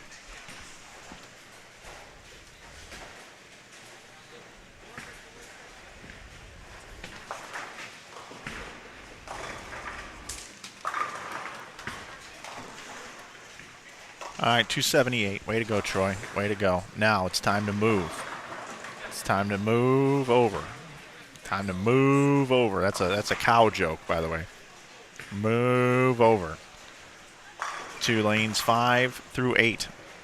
And I told you these guys were not quite as far along. So let's take a quick gander. Let's take a little gander here. We got Brent Boho here. He's letter B, as we talked about. Letter B, letter B, letter B, letter B. Brent Boho. Also 2 B's in his name as well. Brent needs to get it going a little left or right there. But anyway, Brent is your tournament leader. And this game, he's clean through 6 frames. We'll see if he can stay clean here. Boho bowling with Anthony Dodge, who is letter C. Brandon Dodge, who is letter A. And Samantha Dodge, who is letter D. Boho needs to change his last name to Dodge. We can effort to get that to happen. Then next door, you got Alec Riesland there, is letter D. Ethan Irvin is letter C. Letter A is Lance Rockwell. And letter B is Ian Ackerson. Ackerson. Ian Ackerson. Now batting for the Waterloo Barnstormers. shortstop, Ian Ackerson.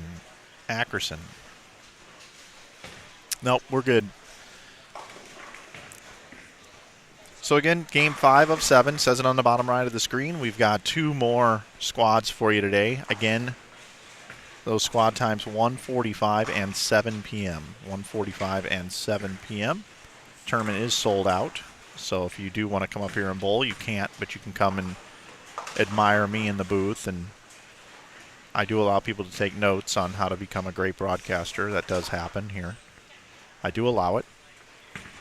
Check in on the chat. Want to say hello to Patrick Martinez. You got to be kidding me, Patty. Patty Cakes, you're now Pantrick? Dude, come on.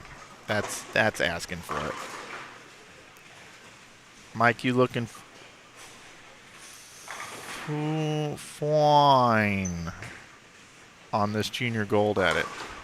Mike, you looking fine on this junior gold edit. Well, I don't know what edit you looking for there, girl, but we will get that figured out, won't we? Junior gold was like 6 months ago, and you're just now editing it? You better color grade me and give me a tan. That's all I'm saying. I got a video coming out here on this YouTube channel on Tuesday, The Evolution of the Bowling Ball, with Coach Mike Shady. I'm looking forward to putting that bad boy out. Hopefully you're doing well today, Mr. Martinez.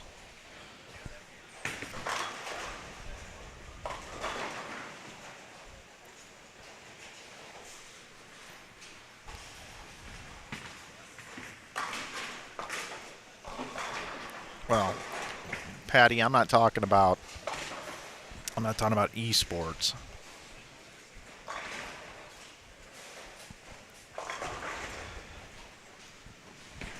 You're Patty Cakes as far as I'm concerned.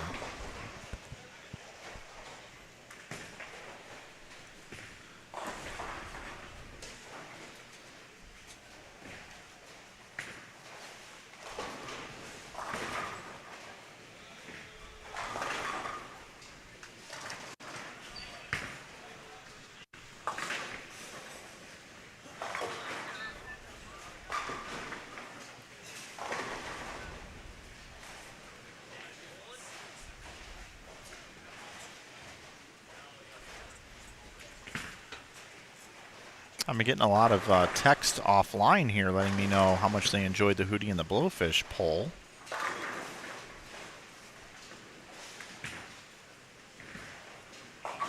You're welcome for that.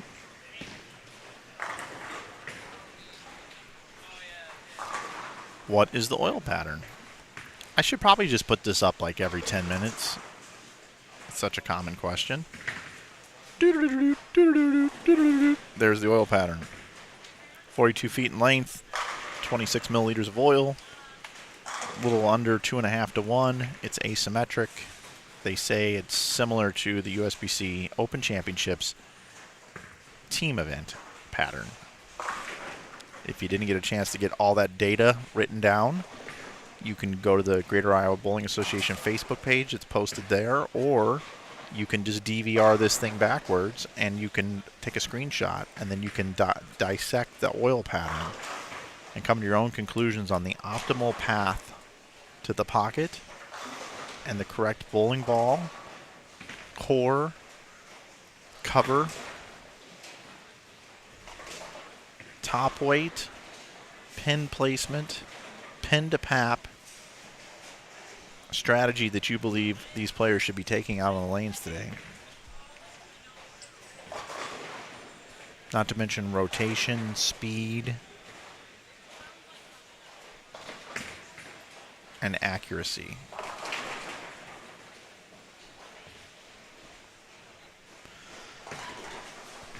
So 2 to play. That'll put me about an hour from now.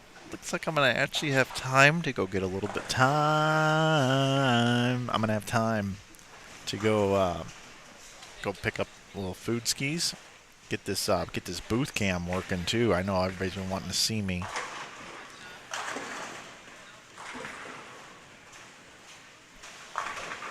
I'd like to be able to see you, see me.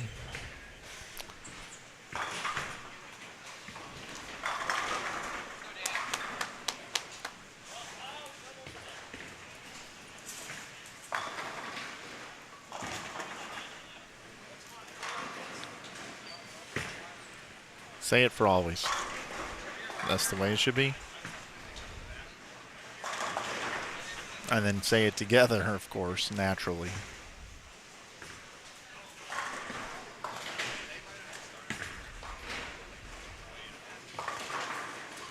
White dot straight off the corner to the pocket is the go. it's the play. Okay. That's a good idea.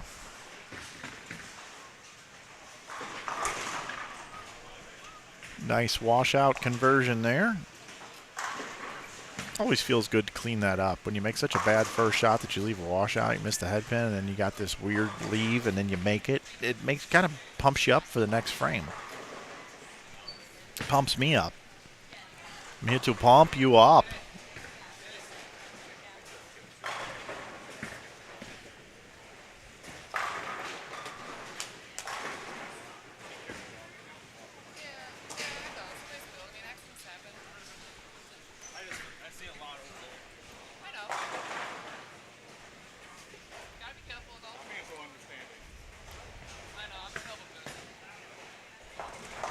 Patrick sending me uploads.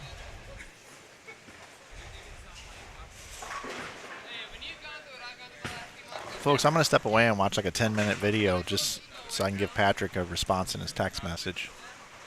Actually, I'm not going to do that.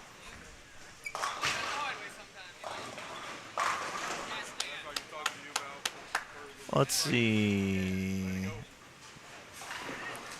I'm off to enjoy a day off before I do preparations for the PVA League. You enjoy that day off, Patty. You enjoy it.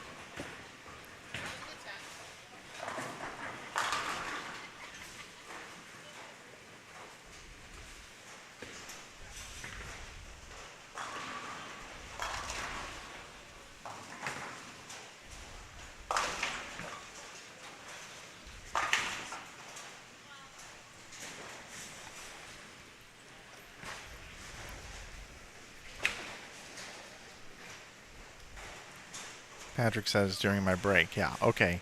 That's a good idea. While I'm on break, away from a 15-hour day of streaming, the first thing I want to do when I dive into my lunch is watch a bowling video. That's what I want to do today, Patrick. I cannot wait. I cannot wait to watch a bowling video on my break.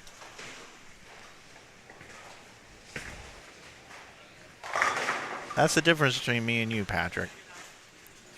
You love bowling, and I just think bowling's okay.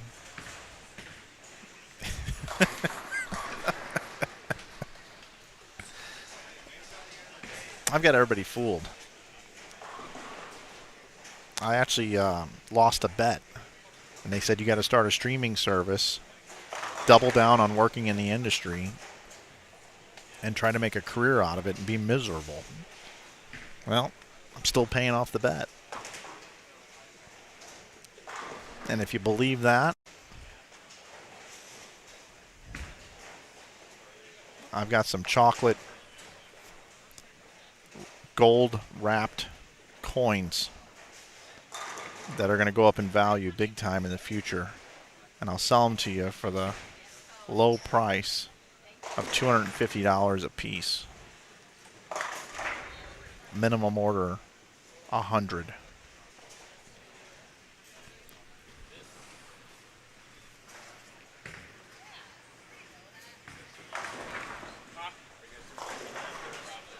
You want to talk about a 710 split?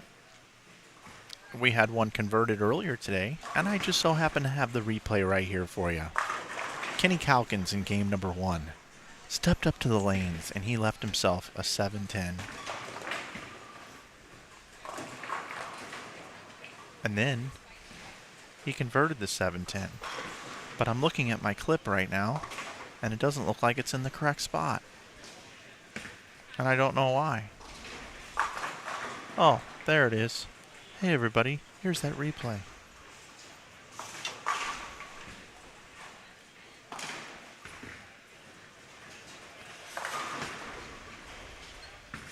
Maybe. Bueller? I totally jinxed this.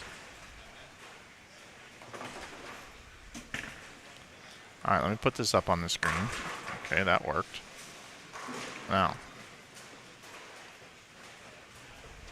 Alright, I totally jinxed it. I don't know what I did to this thing.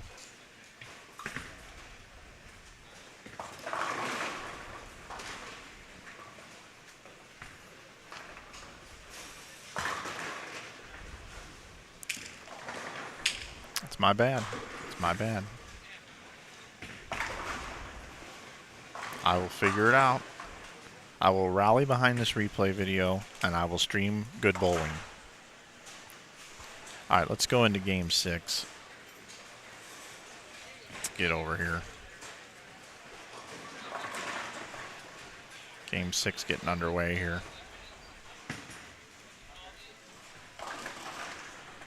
Dan Healy, a prior champion, the only prior champion on this squad.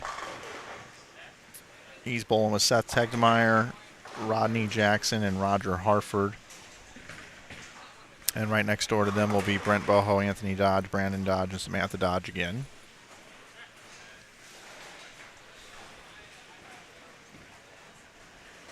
I don't know why my replay is not working now. I'm like so confused as to why this isn't working. So I think I need to scrub. I'm going to scrub this thing a little bit. For some reason, it's just being dumb. Really dumb.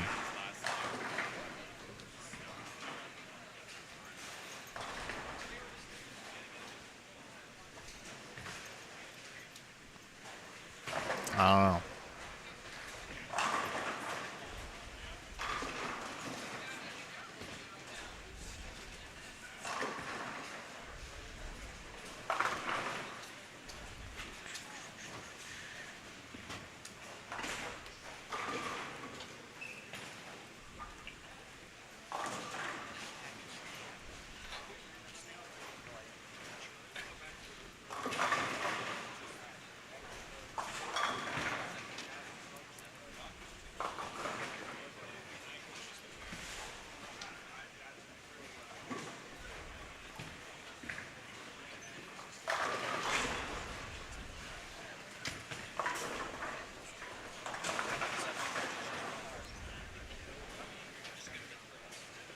Movies. Let's see. I'm determined to get this thing up now. Today.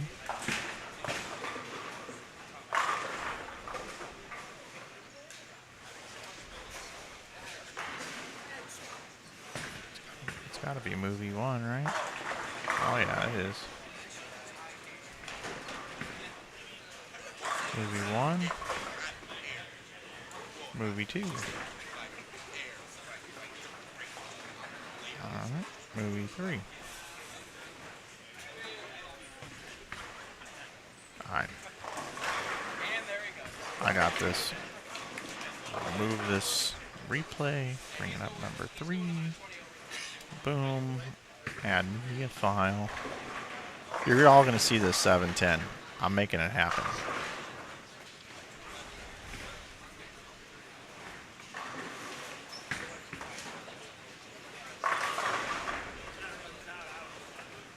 Yep, this is it. Alright, y'all. This is for you. This was earlier.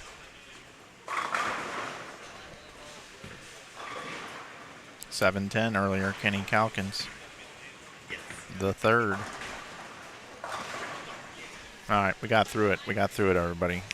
It's kind of like Days of Thunder, Cole Trickle. Sees the crash. You can drive through it, Cole.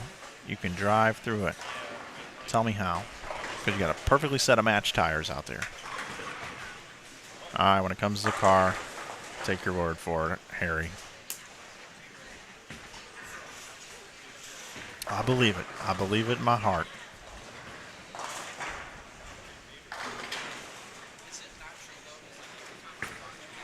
Let's see. What else you guys got going on here?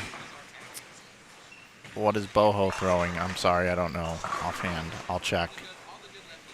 Can we go watch lanes 5 and 6? Got a couple buddies on the pair. Yeah, I'll move over there. Yeah. no problem. Be more than happy to switch it up here a little bit for you. Couple of buddies just got underway over here. Oh, and there's the phone. There's the phone. We got this phone sitting in the way. Everybody's just recording all this crap.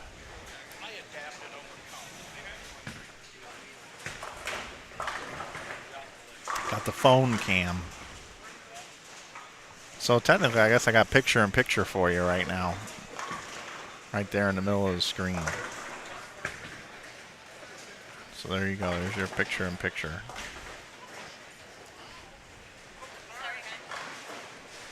Scores after 5 just were dropped off to me. But first, I want to let you know who all is bowling over here. How about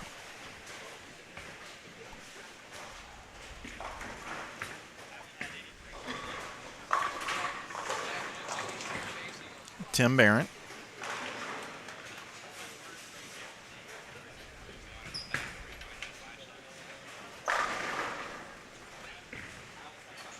Barrett's already over here, huh? Letter B is Tim Barrett. Letter A, and I'm talking on the left side of your screen. Letter A is Victor Cortez Jr. Scott Sheets is letter C. Chris Winters is letter D. And then right next door, you have Alex Denton is letter B. Zach Denton is letter A. Kyle Kroll is letter D. And Josh Powell is letter C. I believe Tim is just too far right. I know it was just one shot there to watch, but his scores have not been great. Tim is currently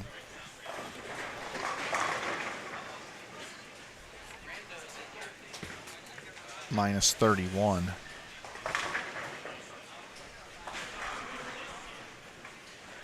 Let me go grab these standings and we'll talk about them together, because that's what we do. I want everybody to come over to the fire. Bring over your marshmallows. And also bring over your chocolate and your graham crackers and your sticks.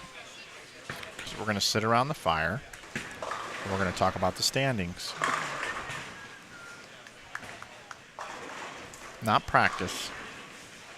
We're talking about standings.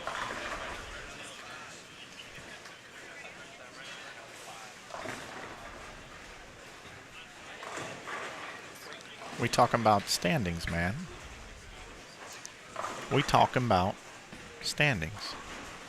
And there they are. Troy Fuller goes to the lead. We saw him bowl 278 here right in front of us. Alex Denton in second. Fuller at 141. Denton at 136. Boho at 115. Johnny Davis at 104. Anthony Dodge at 98 is fifth. Zach Carter, Adam Morse, Brandon Mooney, Emma Rinn, Pedro now inside the top 9. You see the scores? Currently right now, 19 of the 56 are plus, averaging 200 or more. And remember, if we take a third of the field, that's right at 18 or 19 people. So now the cut score is projecting to be just barely plus.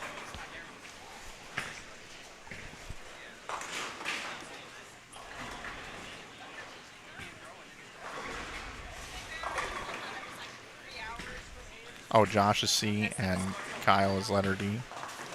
Oh, it looks like we had a score correction here. What was the correction? Victor Cortez Jr. is not minus 13. He's plus 87. We had a score issue. I think one number off. Josh is C and Kyle is D. Yeah, Kyle is letter D. So what I have here on my cheat sheet is not accurate. It's not accurate. It's just not.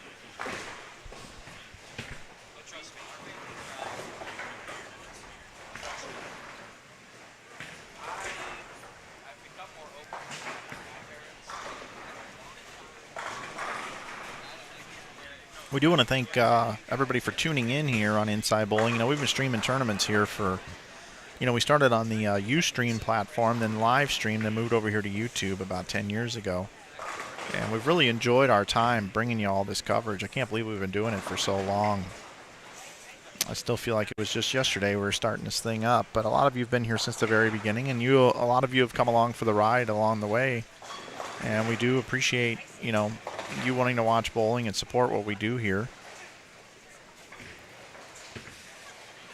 This started out as a hobby, and I've turned it into a business, and this is how I make a livelihood. I do several different things, streaming bowling tournaments. I basically also take contract work, and I work with the folks over at Bowl TV, which has been a blessing.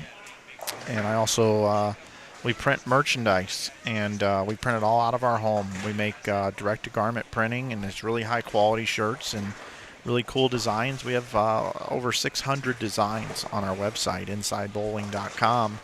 If you'd like to come over to our website, and if you would like to receive a discount and purchase some of our gear, which we'll put up against anybody's t-shirts and hoodie quality out there, you can use coupon code YouTube to get a nice discount off of our apparel on our website.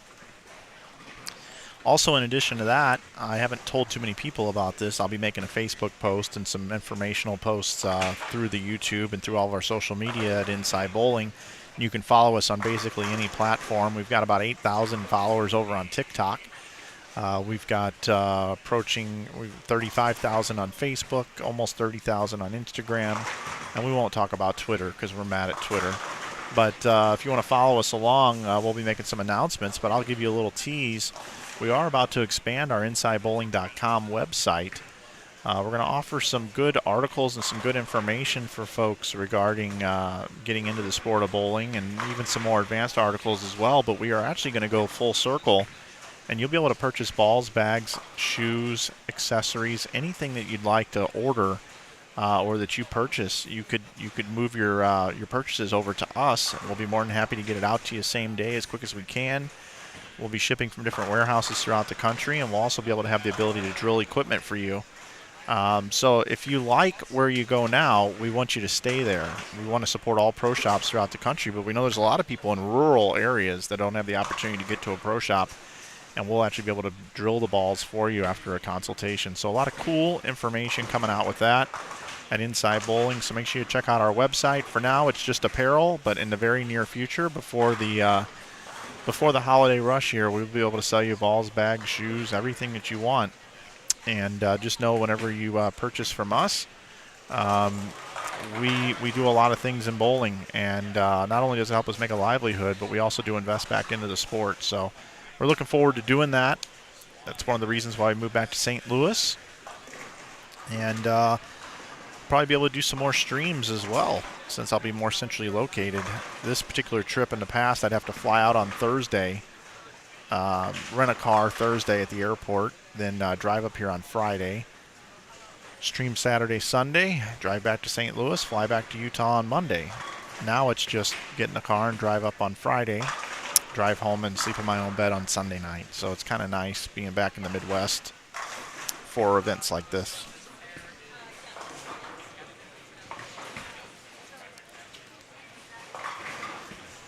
Bobby Bowie.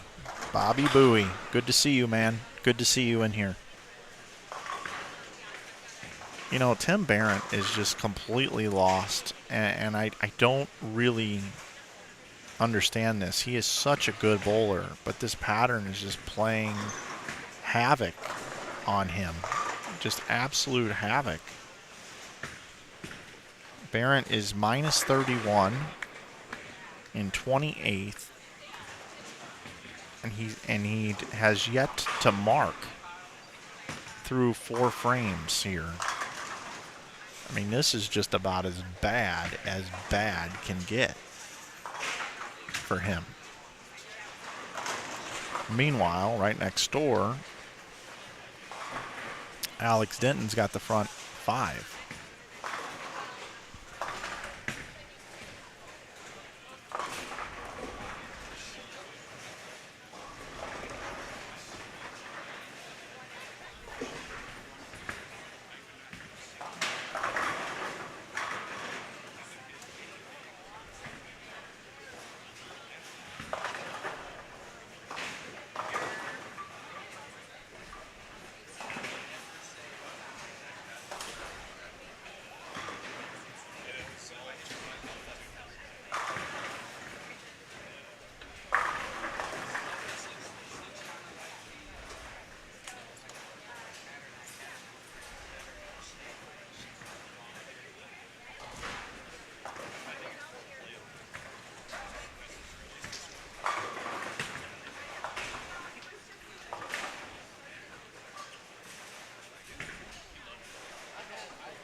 We are in Waterloo, Iowa, is where Maple Lanes are located.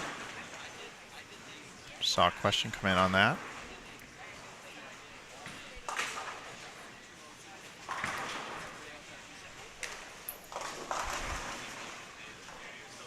I'm going to make a very slight adjustment to this camera setup that's just bothering me. That probably doesn't bother any of you, but it's bothering me. When I come back, we'll see if you notice what the change was.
That took me longer than I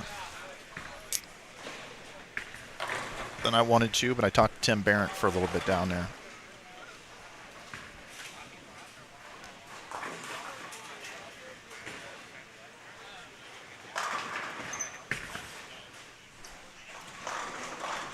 I went down and talked to Tim, and I said, man, I'm just surprised you're really struggling on this right now. And I said, I just feel like you're too far left and you're sending it too far right. I feel like the play is 15 to 10, 17 to 10, and no further right than 10. And you just got to play right up the tube. And we talked about it. And I just said, you just got to keep your angles right in front of you and not give too much away. Not try to play the lanes, but kind of take the lanes out of play. And it looks like he did just tighten up. He was a little bit further right than I thought he would go, but nonetheless, he gets a strike.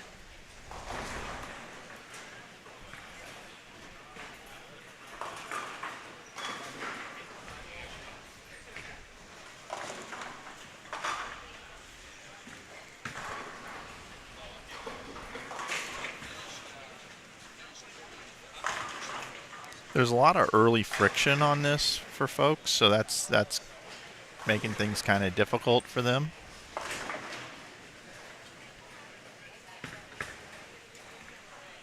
Because you gotta get it through that front, and then down lane it's pretty tight. That's what's making the scoring pace so low.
We'll stay here for another shot or two, but I got to move over to 11 through 14 because we got some scores being shot over there.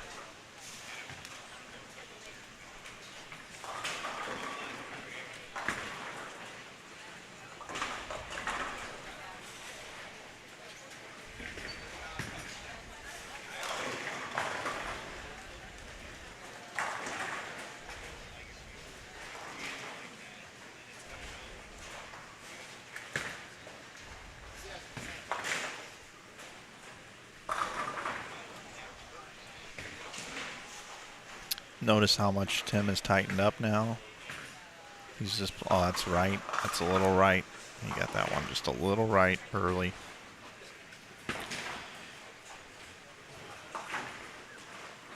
Let's head over to these lanes here where we have good old Seth Tegtemeyer. One of my favorite names to say. He is letter A. He can bowl 204. Letter B, Roger Harford, can bowl 212. Letter C is Rodney Jackson, can still bail out 201, and 212 is available for Dan Healy, who again is a past champion.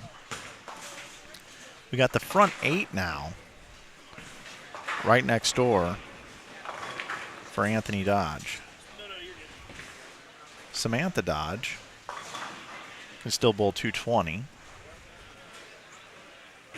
Brandon Dodge, letter A, can still bowl 234.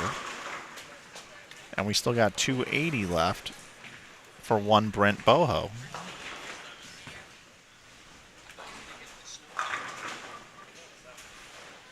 Oh, Messenger delivered, but failed to open the door for 203.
And Anthony Dodge's run comes to an end. 3-6-7. He is throwing urethane, by the way. Oh, that was a nasty solid 8 right there.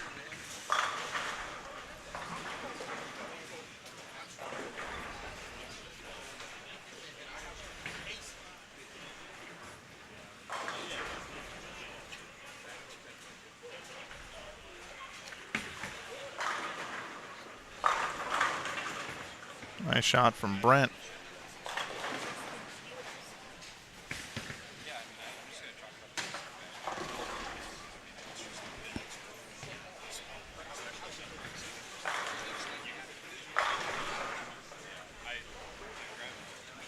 Just wrapping up game number 6 here.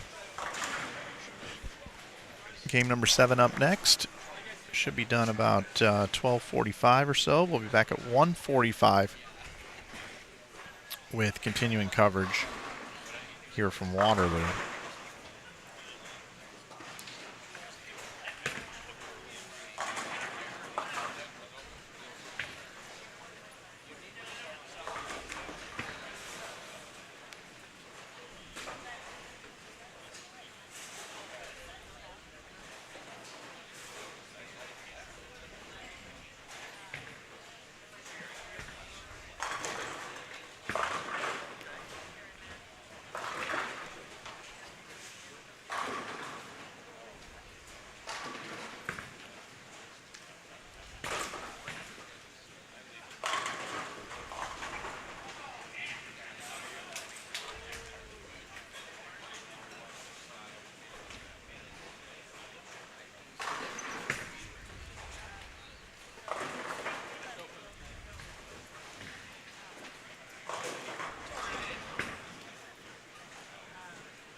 Yeah, Troy Fuller is bowling the squad. We had him on our last game, had 278.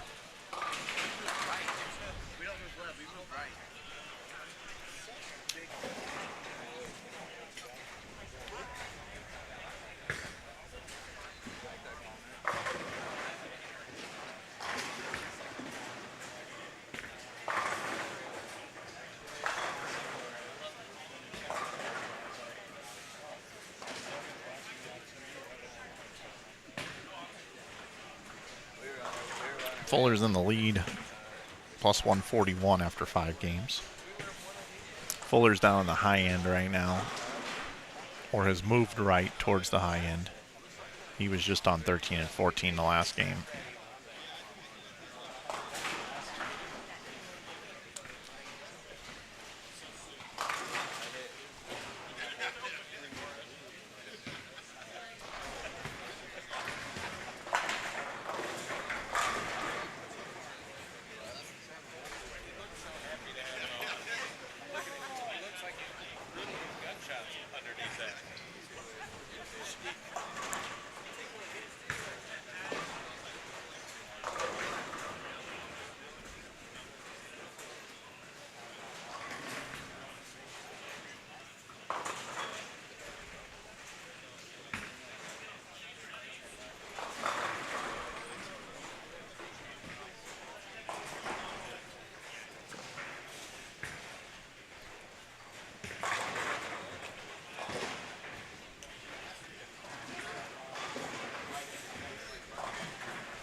Boho was in third at plus 115, so if he can spare a strike, he'll bowl 237 this game.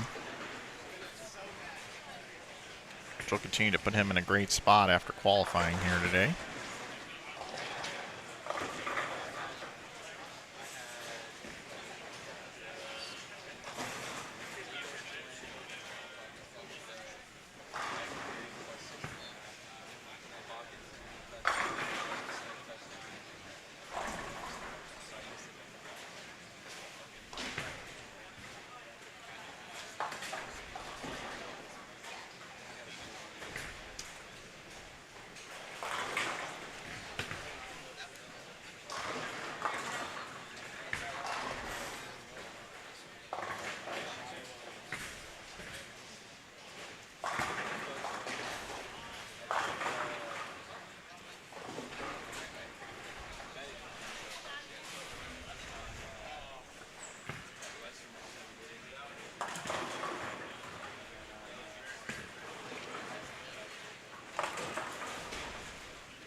Alright, we officially go into the last game. I'm going to move us over to lanes 5 through 8, where somebody has done a number on my cameras. Be right back.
Might be worth the price of admission.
It's him.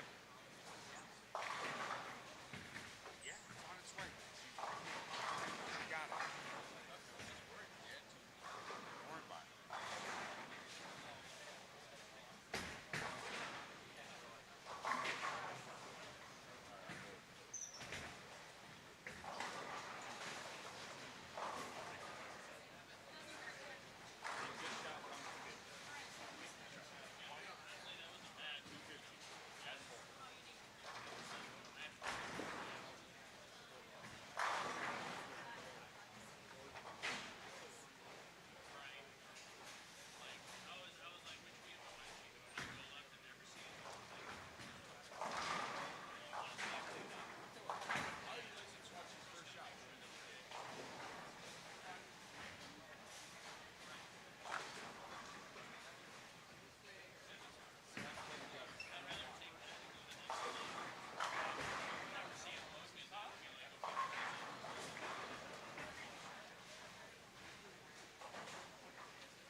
So I might just buy you lunch.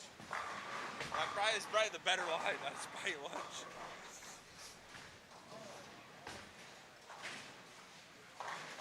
Oh, it didn't bounce out. Are you kidding me?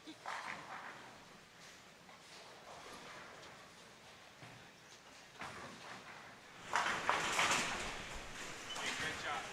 I like it.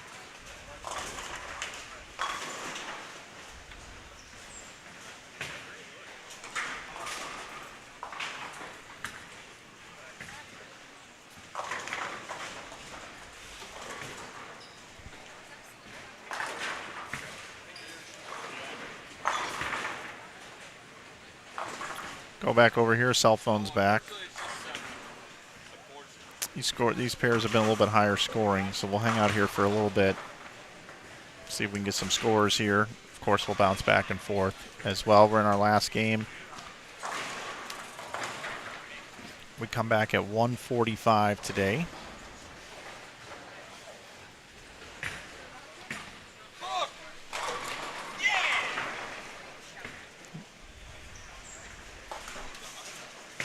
Got Tim Barrett here. Open strike.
Since we are in our last game here this morning, this is a great opportunity to take a minute to thank our sponsors once again. We'd like to thank Ebonite for being the title sponsor of the 2 majors each year, the Ebonite Fall Classic and Winter Classics, February and September every year. Would like to thank the Waterloo Convention and Visitors Bureau, of course. I Am Bowling, and if you'd like to save 25% off jerseys, your shopping experience over at iambowling.com, you can do so with coupon code GIBA. Also want to thank Brandon Steen from the Steen team. If you're looking for a mortgage or some financing up here in Iowa, give Brandon Steen, the Steen team, a call today. Also, would like to thank Budweiser and Bud Light. Continue to sponsor this event, and don't forget to continue to drink responsibly when you do drink. And also would like to thank our official hotel sponsor, the Hampton Inn. Hampton Inn is where I stay when I come up here. You should stay there too. And also the OP restaurant over on Ridgeway. The Other Place is what it's called. They have great food. Had dinner there last night. Outstanding OP restaurant on Ridgeway. And of course, when you're filling up that gas tank or grabbing just a quick snack, make sure you check out Kwik Star and Kwik Trip, another great sponsor for this event here in Iowa. We are at Maple Lane's 24th edition of the majors since Joe started them.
All right, guys, I'm back. I'm back for the remainder of this squad, and I'll be in full operational mode coming up here this afternoon and through into the evening. So get your questions ready. Don't forget we got to talk about, debate whether or not that banned during B squad. Got that.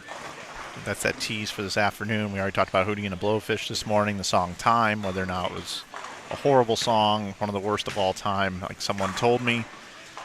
75% of you thought it was a pretty good little tune. So we've got that coming up with a band later on today as well. Scores after 6 games. Alex Denton, your leader, plus 183. Anthony Dodge in second at plus 163. Brent Boho in third at plus 152. Troy Fuller in fourth at plus 125. Johnny Davis in fifth at plus 107. Emma Wren is up to sixth at plus 93. Victor Cortez Jr. in seventh at plus 90. Cameron Crowe in eighth at plus 89. Pedro Irizarry in ninth at plus 75. Adam Morse in 10th at plus 67. Zach Carter in 11th at plus 63. 12th is Jack Sullivan at 59. Currently 22 players on this squad are plus. Brandon Dodge at plus 6 is that number. If you take 19th place across 3 squads, that would put you at 57 players. We're taking 56. So currently right now 19th is plus 15. Plus 15 currently. I want to also check up here on the chat.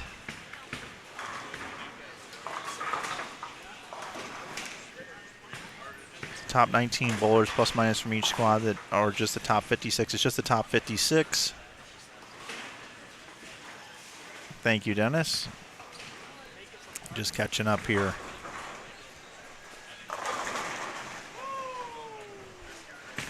Hey, make a shot here, Pinky. Always shows off when he's on camera.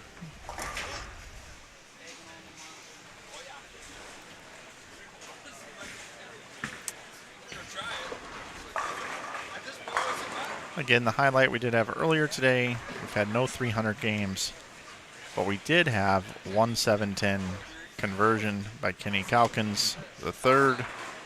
That was done in game number 1 today.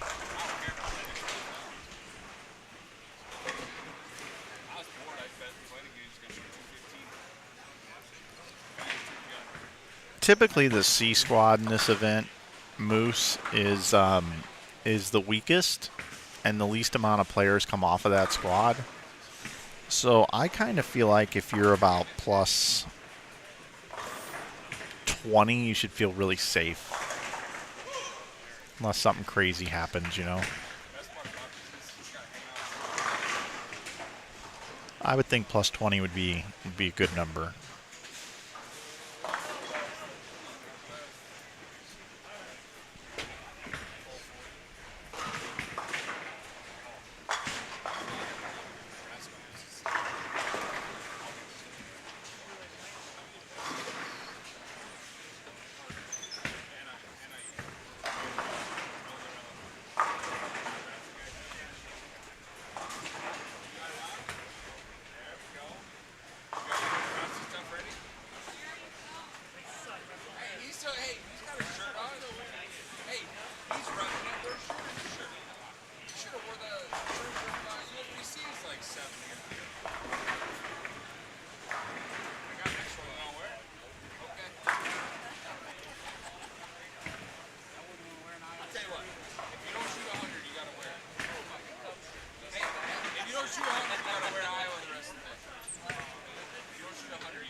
No, they don't assign bowlers to squads. It's whatever people want to bowl.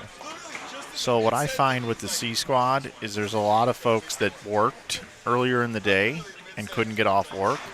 So after working an 8 or 10 hour day, they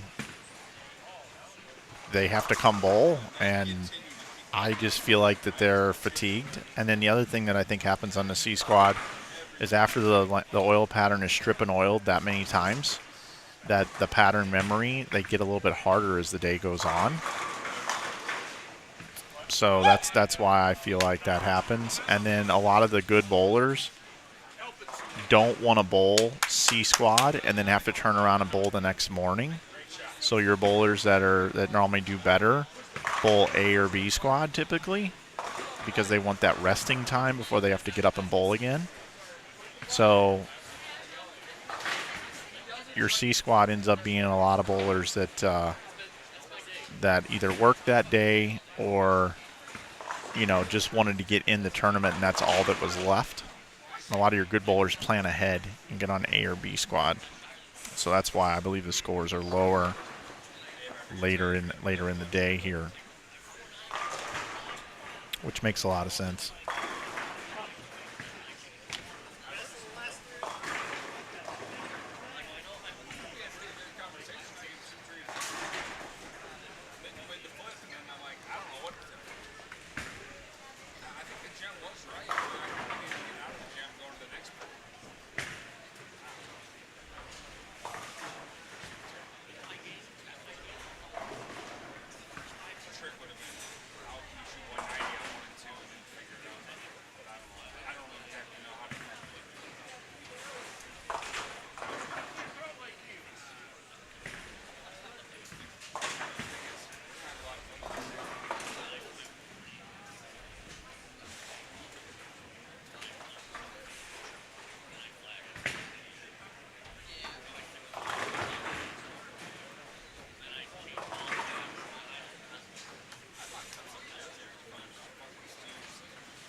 Yeah, this is an amateur event, Donna. You just have to have a USB-C card to enter this event. Anybody can bowl, and that's how Joe runs the events. It's on a demanding condition. There's a lot of added prize money from a lot of sponsors, so people travel from all over the place to come to this one.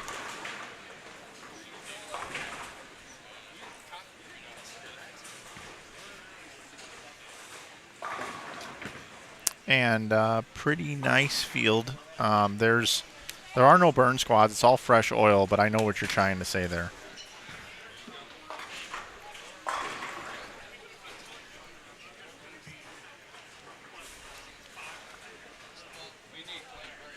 There is some truth to that too, Moose.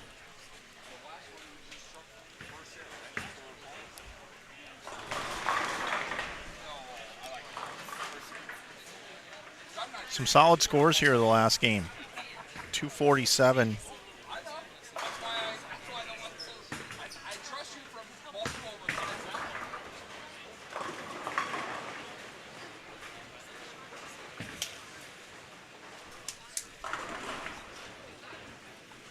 From Zach Denton. Zach was... Oh, come on! Spot the 8 on lane 11. Made the 8 on the lane 11. Checking the standings for him. Surely he was higher than I'm just looking over the sheet. Sometimes you look. He was minus 87, so he's not going to get there. 222 for Josh Powell.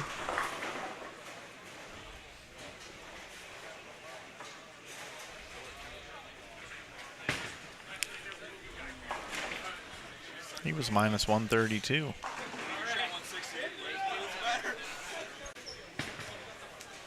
Kroll was plus 15.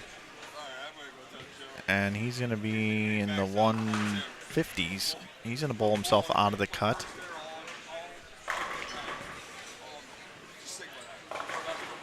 And Alex Denton, your tournament leader, is plus 183. Bowls 184 the last game. and falls to 167 over, which is still a really good number.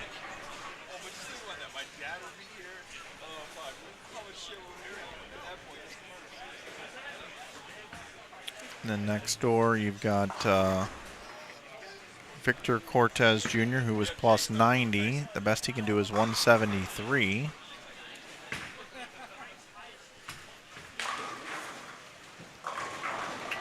Gets the first one. That's a pretty big hit there.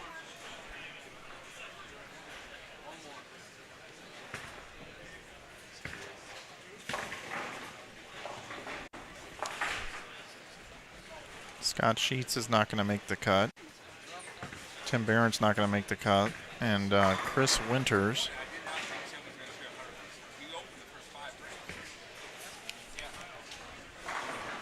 is down in 45th as well. So you've got Victor here is gonna hang on here. He was plus 90, so if he finishes with 173, that gets him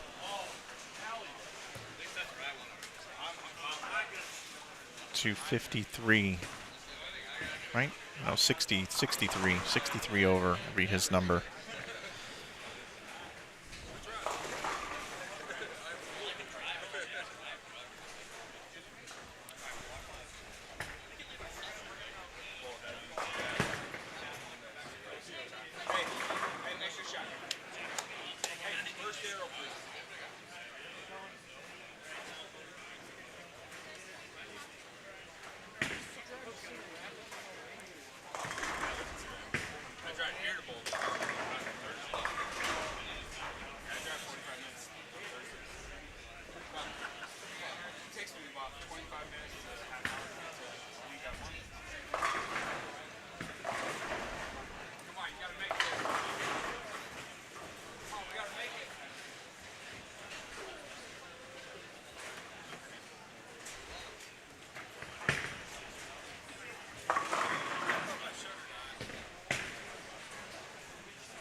All right, everybody, last shot coming up right here.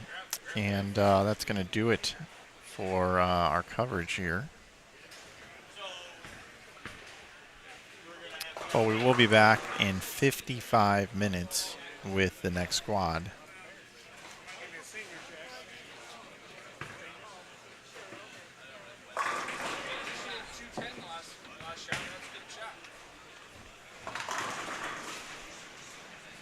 So again, thank you to all the sponsors, Ebonite, our title sponsor, and of course all the other sponsors that I've mentioned. Remember, more information about this event can be found at giba-bowling.com and all the other events that Joe runs. Also, would like to let you know that up in the chat area, I have a standings and info link that is been pinned up at the top. And you can find all of the information regarding this event, oil patterns, and all of the standings right there at that pinned link at the top of the chat. So that's going to do it. So for everyone here at Maple Lanes, for Joe Engelkiss, Rosie Engelkiss, and their daughter Jennifer, who helped run the event, my name is Mike Flanagan. I invite you to join us at 1:45 Central Time for continuing coverage here from the 2023 Ebonite Fall Classic, right here live on YouTube on our Inside Bowling channel. Looking forward to seeing you all day today. B Squad and C Squad, 1:45 and 7 o'clock coming up here in just a little bit right here on Inside Bowling.